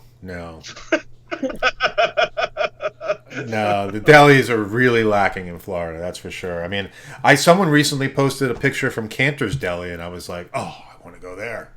Cantor's is pretty good. Yeah, I like Cantor's a lot, and also Langner's downtown. Yeah, I don't know that one. Oh man. To be fair, I've been like allergic to all that stuff for like the last few years. I can't eat gluten or dairy, so I can't have the real thing anyway. But I remember Cantor's being pretty good, and then like I didn't get to explore much after that. We can have the meat. Yeah. I can have the meat. Yeah, the meat's still good. Yeah, Yeah. no problems there. So yeah, You just take it off and yeah, just have a roast beef, not a roast beef sandwich. Just roast Can you beef. replace bread with some lettuce, please? maybe you can make a pickle sandwich out of it. You know what I mean? Like instead of a Yeah, lettuce they use that actually. Yeah. I'm getting hungry. I'll tell you that. That's for sure. Oh man, it's dinner time. Yeah, exactly. Let's see. Patrick Kish says Nili keeps it real. Much respect. We tried. Thank you. L. Scott Music says Nili needs to be named on the Iron Maiden's Wikipedia page. Well, I agree with that, but God, the ways of Wikipedia are weird, huh? It is. See, Pete Thorne's in the chat. Chad. Oh, yeah? what's up, Pete? He goes Cantor's pastrami with some potato salad. See, he would know all the gluten-free way. And he says Cantor's has gluten-free bread, he said. Oh, well, see, it's been a while. I've been living out of town for too long. Maybe it's time for a visit. Oh, Wow. Pete, I'm going to text you. We should go. yeah, definitely. Daniel Petrick says, Mark, check out VNS Deli in Boca. Ooh, okay. I'm going to write that down. I'm getting some recommendations. Yeah. You're like, I'm getting it. Yes. I found a recent pizza place that was good local, like within 10, 15 minutes of me. I'm like, yes, finally, a good pizza place. It was like New York style. VNS Deli. All right, cool. Getting food recommendations on the internet. It's awesome. There you go. That's what's up. Yeah, but think about it. If that person finds your one favorite deli in Florida, how happy will you be? Yes, it's true. Oh, and Dan mentions Las Spadas in Boca. Was just there this week. Oh, Dan, you emailed me, man. Dude, I was traveling. It's been a crazy week. Sorry, man. Did not get back to you. Yeah, Las Spadas is great. That's a great place. Someone wrote best road food. So did you like going on the road? Do you miss it when you were? I do. Yeah, I do. I mean, the residency thing was completely different. You know, it's like it's a different kind of fatigue. But yeah, I mean, I'm definitely ready to travel again and not look at like the same wall. You know, I would just spend so much time in our dressing room. So after that, I live in like a small town now, and it's just partially just because I never saw the outside, you know, like you have no windows, one door to the outside, and it's to a smoking balcony, you know, and almost no free time. So I was just like, I need some nature right now, you know. Right, a little me time. Yeah. So are you planning after you release the album? Are you planning on doing any touring or? Yeah, I am. There's some stuff in the works that I can't say anything about quite yet, but okay. But there'll be the clinic tour and we'll go from there, you know. That's cool. So, Pete says he's down. He'll go with you. All right, let's do it. He said, let's go. That's cool. Yeah, with the gluten-free bread. That's right. You're in. Yeah. Humans got most of their protein from gluten from most of history, someone said. Never heard of that. Okay. Anyway, let's not talk about food anymore. We're gonna give It's the food show. It's the food show. So going back to the PV, so you said you were playing the JSX? Mm-hmm. So how'd you get into that amp?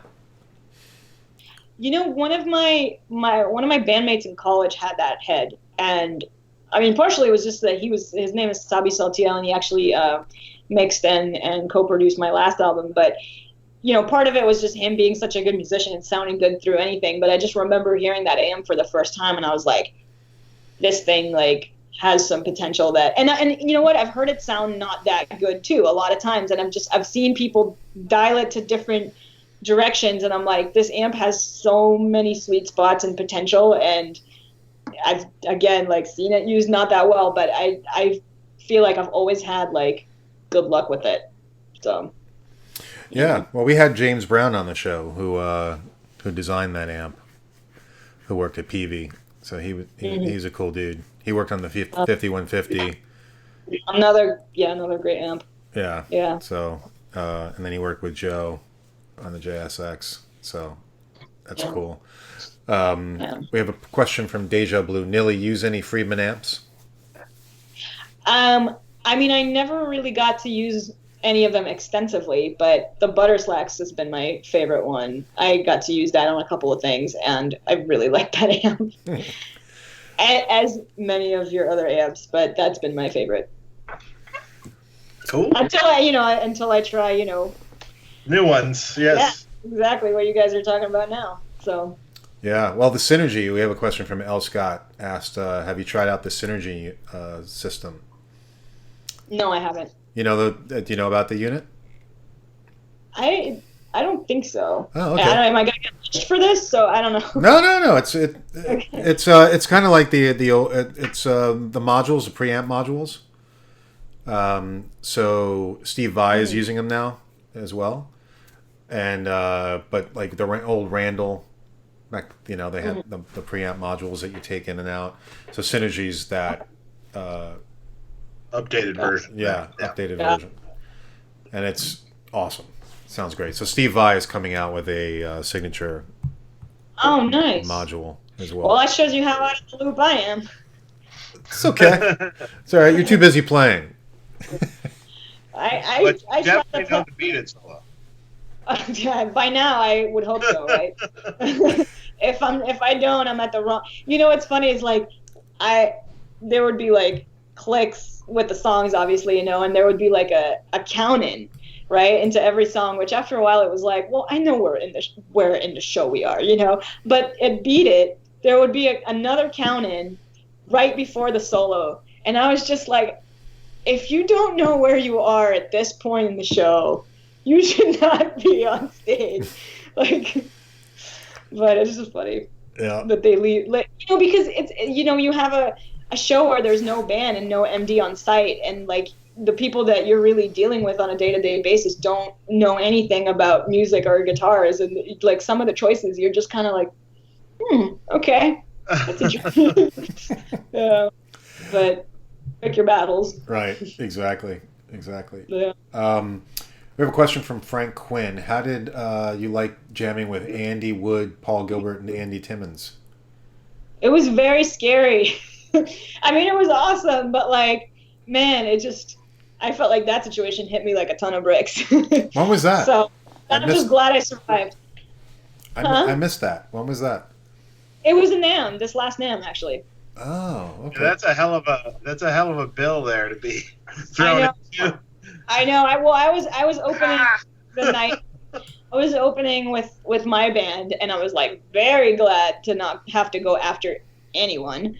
And then I knew that I'd be doing like one song in the jam, and it's still like just knowing that you're gonna do that doesn't, it's not preparation enough. So I'm just so glad that like, yeah, it happened. I survived, and I can say that I did it.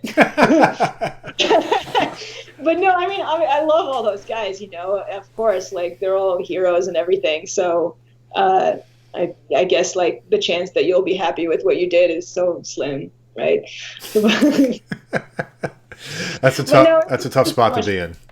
Yeah, it was so much fun. That's cool. Those guys like that, like they make everything so much easier because it's like everything is chill and there's no, like there's just so much experience that like no matter what the situation is, like it actually ends up being more comfortable than you think because the foundation is so strong that like even if you feel like you missed a second or whatever, like it's so easy to just get your head back in it, because that nothing's gonna falter on the other end. So, Yep. All right. We have a question from Eric Gruber. Do you ever use smaller travel size guitars when you're traveling to practice? No, I haven't. I've never really tried that whole thing. So. Okay. He was looking for a recommendation. I would say, Eric, check out the Steinberger from Gibson. They have a Steinberger, which is a headless guitar. It's very cool. It's a good travel guitar. It's well made. It's not a piece of crap. So that's my recommendation. Dave, can you please answer my question earlier on the 100 Deluxe versus the Butter Slacks? Modern vintage.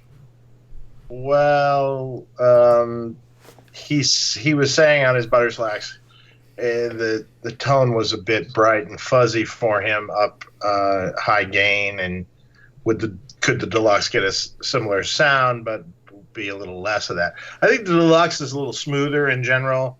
It has enough options that you could get it to that point if you wanted it to be, like if you knew how to tweak the switches properly. But it gives you the option to tame down the top end, so yes, I think it'll work better for you actually, if those are your complaints. Okay. So there you go. There you go. And if you have other complaints, call Dave back next Friday. Exactly. Or you can talk to me more about it at my email, freefinance@gmail.com. There you go. There you go. NoHo Music is a great stereo shop in Manhattan. Did not know that. All right. I wanted to ask you, Nili, because I didn't even realize that we're almost going on 2 hours. How are you doing on time? Bless you. Thank you. I'm good. You good? Okay. This is what I was doing tonight. Okay. All right. Cool.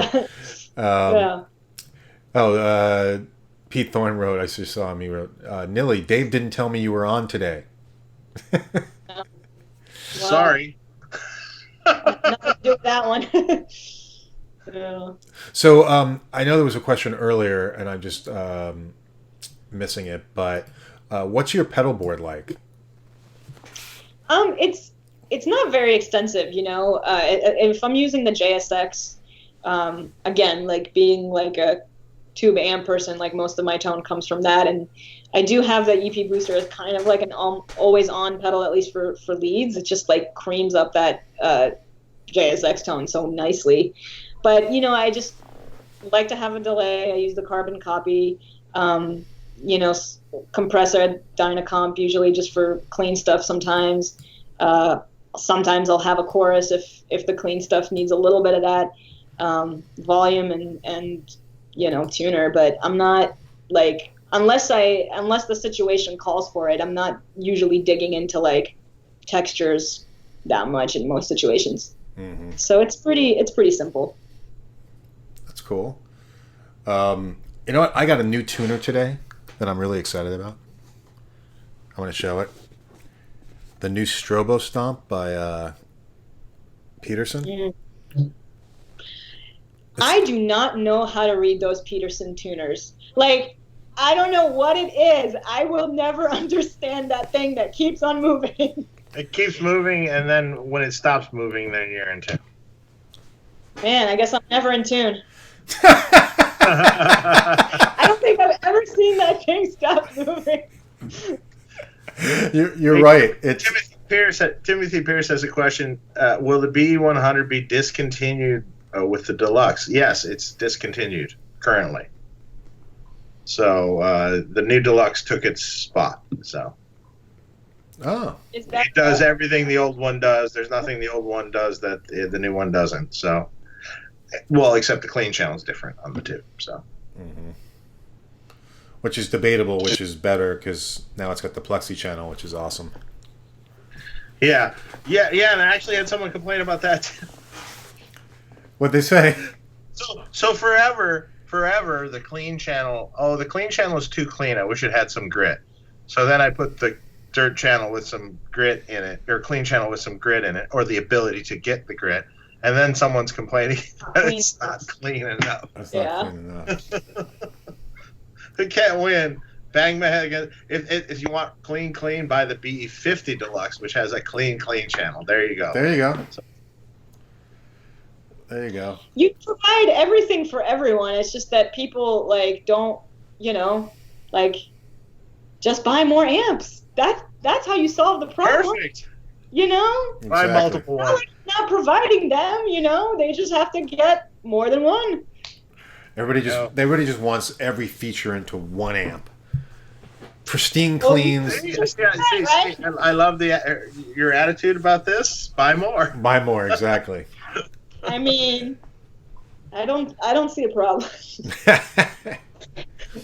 Hey, we got a great question actually from Michael Nielsen from Ninja Tracks, Big Hairy Guitars. He says, Where's his question? I don't even see him in here. Ah, there he is. He says, when Nili writes for her record tunes, does she start with riffs or melody, or does it all happen at once? It's been like different over the years, but usually melody first, or melody and some parts of the arrangement, or all of the arrangement, or whatever. But I would hope that it would start with the melody. Like for me, that's my goal, is to have a strong hook. So if I hear the melody in my head, that's usually when I know that that's a sign for me to kind of take it further. Mm-hmm. That's cool. And how long typically is the writing process for you on songs? Is it sometimes really quick and you finish stuff quick, or are you do you labor over stuff for a while? It depends on what it is. I mean, like, obviously the ones that happen easily and I feel like I heard the whole thing in my head is like, well, that's great. It doesn't always happen like that. But even with that, I'll usually, what I find myself laboring more time on is the arrangement ideas and how I think it should be produced, or the direction that it needs to go. Like that, I usually have a much harder time with. Like I can hear the line or whatever, but not necessarily know, like, well, how should this be conveyed? You know what I mean? Sometimes that's like the big question mark that I have such a hard time with, that makes things take much longer. Mm-hmm. Cool. So. And what about all the other instrumentation? Is it you, or how do you have a band? So usually what I do is I'll make up a bunch of demos, and with however far my limited programming skills can take me, and just to give the other players kind of an idea of what I'm hearing in my head to the best of my ability to convey it. And then because they play their instruments and I do not, they know how to hear that and translate it and take it the rest of the way. And that's been the way that I've done it, and it's worked for me, because I feel like the right people really do hear, like, where it's supposed to go, and I can't do that, so it works well for me. Oh, that's great. We've got a super chat from McFly. Best show ever. Thank you. Appreciate that. Trying to see who else. Also, there was Danny, who also had a super chat. Oh, yeah. Yeah. You want to read it? I don't see it, so if you can read it, that'd be good. Oh, every single show so far has been epic. This one, however, is extra special, as it's the first female guest. Oh, is it really? Oh, wow. I didn't know that. Actually, no. No? No, MJ from Seymour Duncan was our first female guest. Oh, okay. I love her. Mm-hmm. She's a beauty. That's awesome. Yeah, so she was cool. MJ's great. I caught her at NAMM, right. And I think she was just in the middle of like the madness, and I just caught her at a bad time. So I need to catch her when things are down and she's not in crazy mode, but because it was really busy. So. Yeah. Either that or she didn't recognize you. Well, that's certainly possible too. Yeah. Well, listen, even in that situation, when it's NAMM, it's like all bets are off. You know what I mean? Like, there's just so many people. You think you're looking at one person, you think there's somebody else. So I'm just like, NAMM is everything. Yeah. I just tried not to get too offended, but NAMM.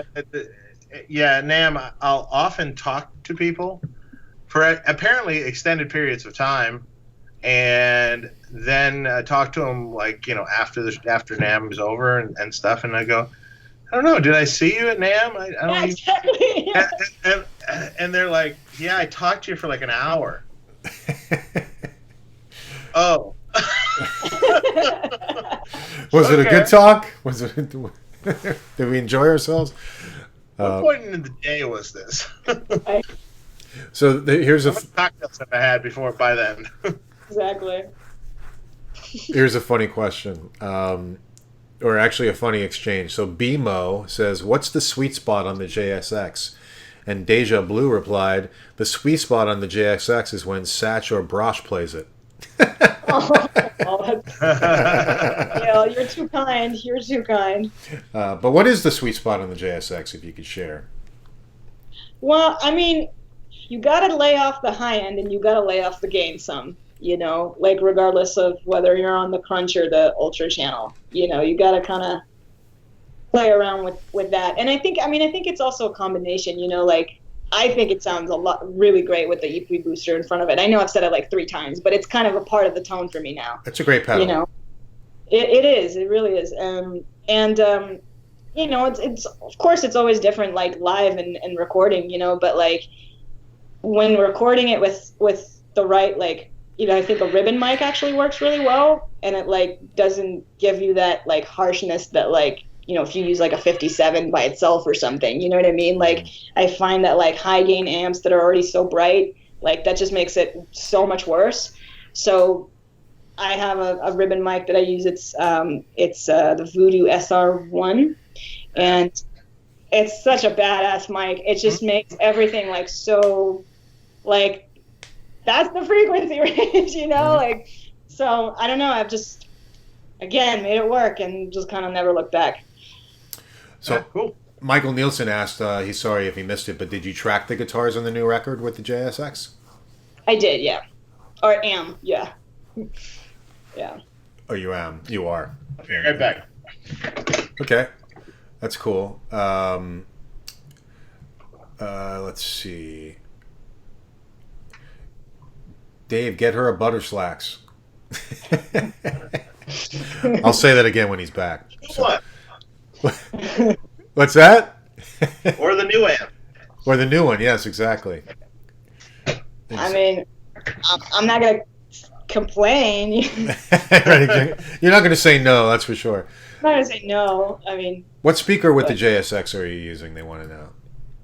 I have an Ignator Tourmaster cab. It's a 2x12. I just, you know what, when I got that head, it was already discontinued, and I was only able to get the head, and I wasn't even really thinking about having to have it with a cab. I don't even remember what it sounds like with its own cab anymore. But you know what? That cab worked for me. So again. Yeah, so it's finished 30s in that cab. Yeah, it sounds really good together. That's cool. Yeah. Michael Nielsen wants to know, only one amp, or did you mix it up with other amps? I've just been using the one. Yeah. That's cool. That's yeah. Good. Yeah, someone said I think she uses the Ignator cabinet. Yeah, well, of course, Bruce makes good stuff. Yeah. Someone wrote, I couldn't get a second with MJ or Seymour at NAMM either. Okay. I don't think you ever can. That's the thing. She's always like meeting all the people, and there's always a ton of people, and that's kind of part of the experience, right? Yeah, I didn't get. I wasn't offended. I was just like, I was just like, she's in NAMM zone right now. She can't deal with me. So yeah. I'm just go. Nili, have you met Jennifer Batten? Deja Blue once. Oh yeah, many times. Yeah, Jennifer and I are buds.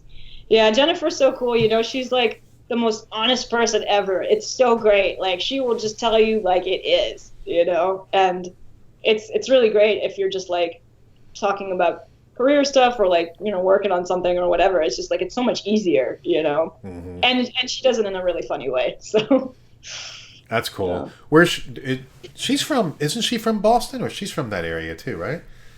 I don't know where. I think she's from Long Island or somewhere in New York. I'm pretty sure she's from New York. Okay. Don't quote me on it. I'm not sure, but I think she lives up in Oregon. Okay, but I thought she might have been from the Northeast area. That somewhere in the Northeast, I think. Yeah. Yeah, because she has an accent. So, yeah. She's cool. She's a great player. Mm-hmm. For sure. Yeah. Dan Pfeiffer just got the same tuner, Mark. Haven't plugged it in yet. Been waiting 3 months for mine. I thought it was cool to get. It's big. I'm getting older. I can't see shit.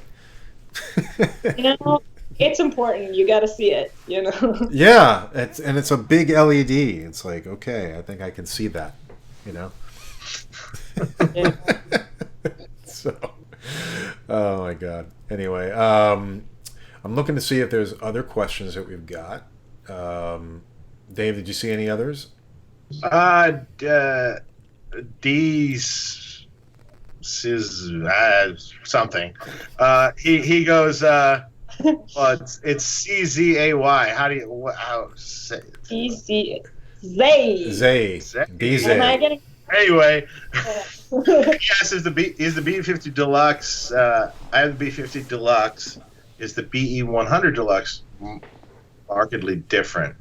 Well, the clean channel is completely different. It's the plexi channel out of our small box amp, and it does have a little more girth than the 50, typical for a 100-watt amp, and it has a few more bells and whistles with like the frequency selection on the thump knob and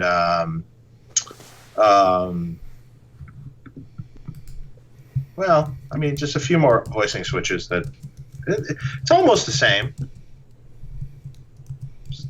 Just a little, maybe a little angrier. A little angrier. Yeah.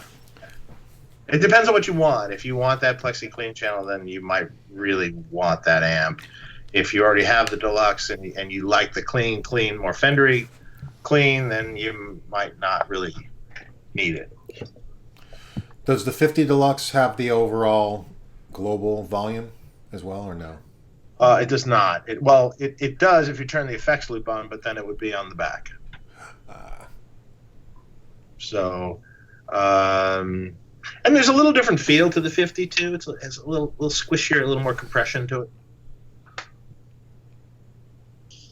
So. Gotcha.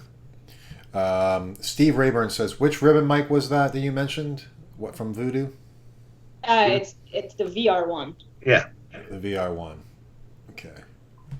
Yeah. When I bought that mic, it was like $700, and then the next year was like $300, and I was like so bummed, but I knew I needed it when I needed it. Yeah, it's a good mic. That's one of Steve Stevens' favorite mics for live stuff. Makes a lot of sense. For live stuff, he likes it live. I never tried it live, but that sounds really interesting. Yeah. Does he mix it with another mic, Dave, or? No. Oh, really? So he just uses the VR. The VR one, yeah. Yeah. And I love Steve Stevens, man. So cool. Oh, I think that's the mic. What's that? I'm pretty sure that's the mic. Yeah, I know. Maybe I'm misquoting. I don't think so. I think I got that right. Yeah. Now I'm gonna look it up. That's another thing. I'm always like, did I say the right? Did I confuse that with another model? Is that it's just like there's so many numbers and letters after a while. Yeah, no, that's the one. Don't you know that mic? I mean, that one that I always. You must know what I'm talking about, right? Like, just because I don't remember the name doesn't mean you don't. Yeah. That's the one, Dave? Yeah, that's the one. Okay. Deja Blue has a question. Nili, what's your dream guitar? What would a Nili Brosh signature guitar look like? I don't know. I've asked myself that question a lot of times because I've had to be the adaptable player to different things, and I got to the point where I was just like, well, I can make it work, and I can make it work to the point where I'm just like, I don't even know what I would want anymore. But man, I don't know. Every time I'm about to say something, I'm like, yeah, but the opposite is cool too. But I mean, I some kind of super stratty guitar, I guess. I know that sounds maybe not exactly like what I'd always played, but I mean, to me, like, that's, really what that RG is kind of supposed to be, like a very super stratted out Strat, right? I mean, if you could take it a little bit more back to, like, I really love Andy Timmons' signature model because it's Ibanez Strat, and now with the AZs, like, I mean, that's a great model too, and they have a lot of great options with that now. So I would probably go maybe somewhere in that route.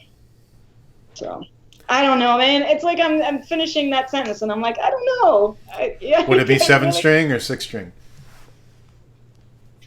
It would probably be a 6. Okay. Just like, because if I had to put everything in, like, I guess I would be thinking of versatility if I had to pick one guitar, right?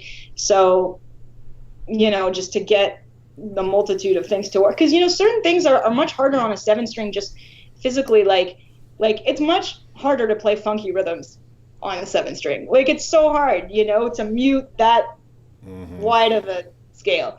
So there's just certain things where, like, just the accessibility for different styles, it would probably have to be a 6 for me. That's cool. Yeah. Michael Neal. It's such a hard question. I don't know. Yeah, no, it's tough. It's tough. To narrow everything down to one guitar, Yeah. It's a tough thing. Michael Nielsen asked you, Dave. Dave, do you feel like more watts equals bigger sound? Are more bigger sound? He said. It doesn't necessarily mean bigger sound. It's the power sections in the 50 watt versus the 100 watt are kind of different. The actual physical high voltage power sections. One is a half wave bridge rectifier and one is a full wave bridge rectifier. And I think those sound different. You can make a 50 with the 100 power transformer, which then it sounds more like 100. Just a little different. Mm-hmm. Okay. But sometimes the power of the 100 just sounds a little bit more, it has more oomph. Even at lower volumes. It's interesting. Okay. Ethan Ricks said, has Nili tracked acoustic much? I'm looking for a good acoustic guitar mic. I'm just about to start recording nylon string for my album, and the mic search it's not completely over yet. So unfortunately, I can't make recommendations on that because I'm completely new to it. But I'm doing it with a pair of condensers. So I will be. I don't know what they're going to be yet. So. Okay. Bill Strange, what other effects does Nili use in her rig? Are there any other effects that you didn't mention? I don't think so, but you know what? Like, stylistically on this next album, some things are very different for me. And again, I don't want to give away too much, but I've actually found a lot of use in the whammy pedal. In like more actually to mimic like more keyboard sounds.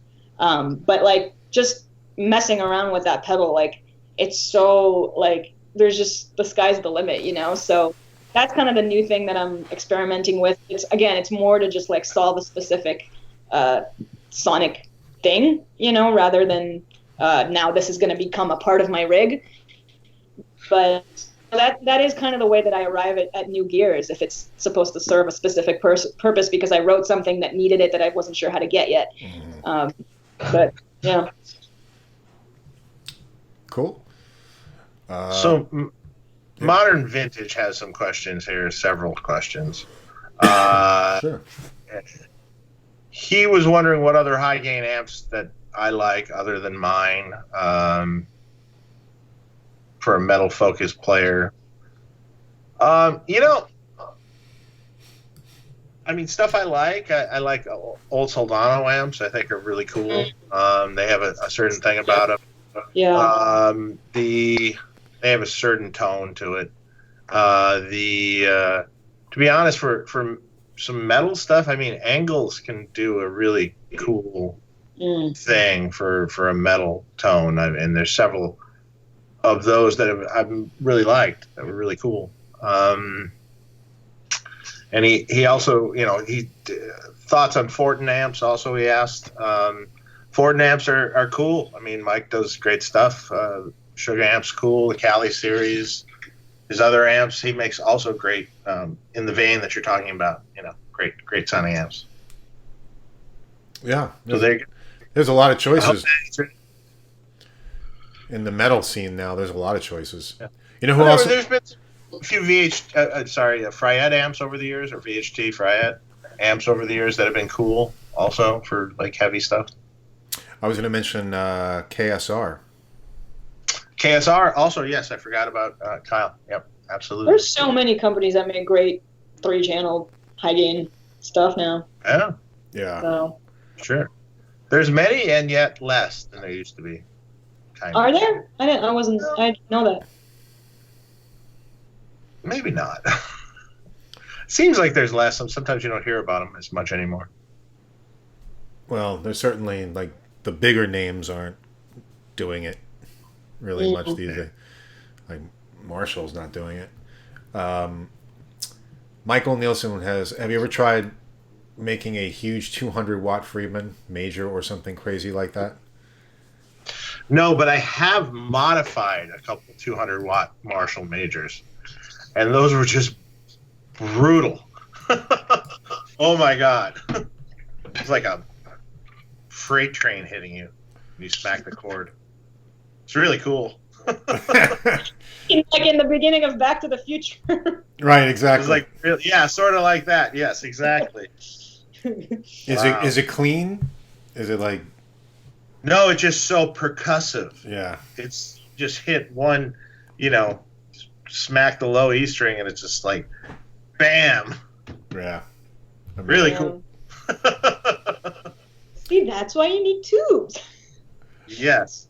Yeah. The modeler will never give you that feeling. No, I will not. The air will not be pushed through like that. It will never give you that feeling. That's true. The feel is it's completely different. Here's a cool question from Eric Gruber. What's in Nili's playlist right now? I'm listening to a lot of Thundercat. You know the bass player Thundercat? He's done a lot of like work with big pop artists and everything, and he has a lot of them guest on his records. But he's a phenomenal bassist, and I don't know how to describe his music. It's kind of like R&B-ish with beats, and it's like kind of ironic, and the lyrics are funny and different, and that he's kind of doing everything kind of tongue-in-cheek, but it's so brilliant that it's just like adds a layer, But yeah, something to check out. It's a weird thing to describe, but really cool music. That's cool. Cool. Check it out. Favorite wah pedal? I don't know that I have one, but I really like the EVH one. I do too. Yeah. I've got that one. So my two favorites is Dave's. What's it called again? The what's it called? No More Tears. Gold 72. Yeah. And it's a perfect name for that. Yeah. And No then More Tears. It's perfect. And the EVH. The EVH one is really good. What's that? Yeah, I don't know that I know how to judge a wah pedal, to be honest with you. It's not like something that I have so much experience that I could be like, but I just thought that one sounded good. So yeah. The one that intrigued me recently, because he really did use a wah a lot, was the Jerry Cantrell wah that just came out. Yeah. So I was kind of like, that's pretty cool. That'd be a cool one to get. They're all basically the same thing. There's just subtle differences that make them better or worse or different voiced. They all come from the same basic circuit. Just like ours in particular has like the inductor in it is very vocal sounding. So it has this very vocal sounding note to it. It's not like harsh. It has just that's the best way I can describe it. Very vocal sounding. That's what you'd want. I would think that's what you'd want, right? I mean, well, it depends on what you're going for. I think it depends on the sound you're going for and what style of music and what you're playing with it. And there's probably different wahs for different things. Right. I mean, to me, the thing with the wah has always been just the physical, like, accessibility of, like, I'm on stage and, like, do I need to, like, stomp this thing, like, super hard now? Is it on? Is it off? It's like those were the things that would, like, make me, like, have an issue with the wah and not really be sure what the right answer is, because I feel like I just would always mess with that, like, oh, now I pressed the wrong thing, or it's all the way up, or it's all the way down, or it's just like, that kind of stuff in a live. So all the pedal dancing was for a challenge with it. But. Yeah. Well, that's the reason why I've always thought about getting the Bad Horsey. Because it's optical and it does bass, and they're and they're heavy too, right? Yeah. Well, that's not too bad, but it's they're I guess a little more. Yeah, they take up some space. They work. Yeah, I hear they work. They're good. So we have a super chat. I think this is. I mean, he had a great VH4 that sounded just amazing. They tend to track better than they sound sitting right in front of it. It's very interesting. You put a mic in front of it, and if you play big power chords, just like big open power chords on it, has a lot of depth to it, and it's pretty cool. I don't think for really fast kind of rhythms and stuff they're that good, because they're kind of a little more of a slow amp to me. And it's funny because sometimes they're associated with like Metallica and things like that, and I don't find them to be that cutting and like precise and snappy.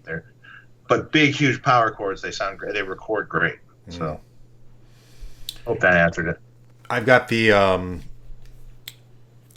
VH4, the diesel VH4, or the VH module, the Synergy module. Yeah, that sounds fantastic.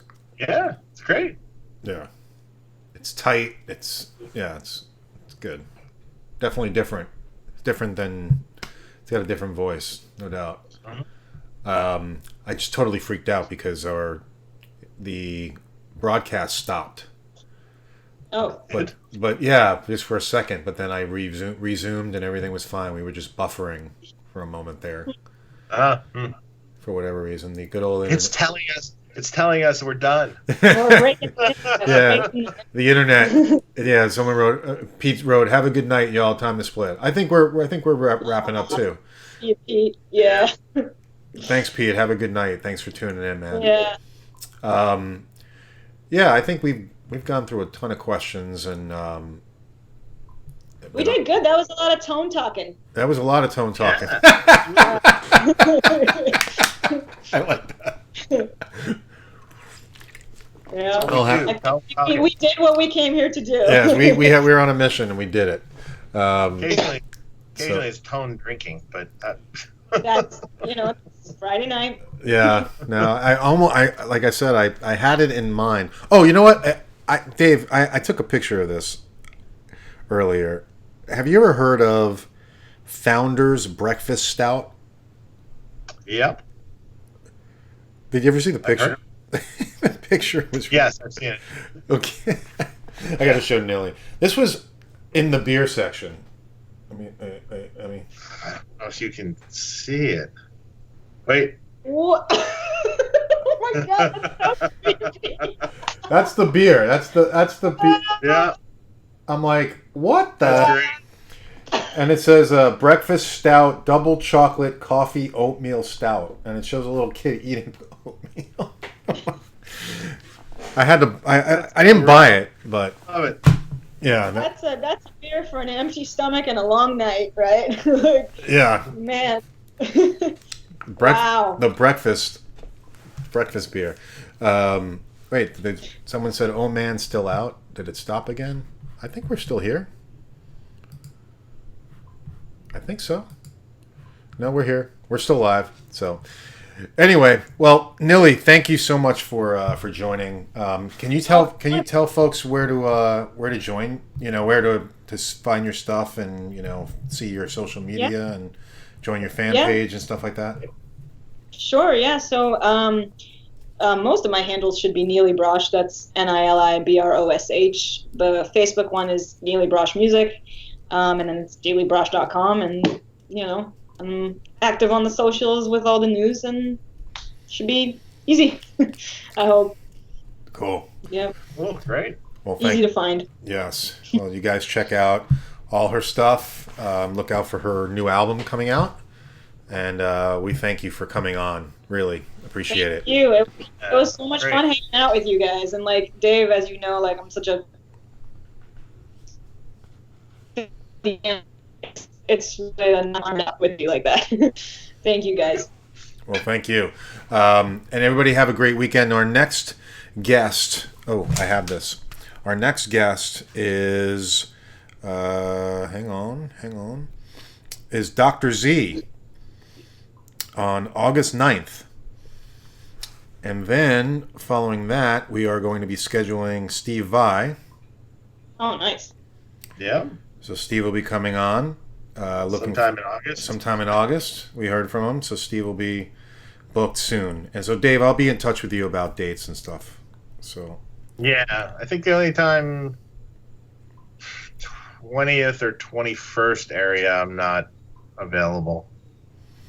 So I don't even know what day those are. I haven't even looked yet. So. You said August 20. Yeah, 20. Yeah. That's like a Wednesday or a Thursday. So. Yeah. So I don't know. I'll be gone for a few days right there. So. Okay.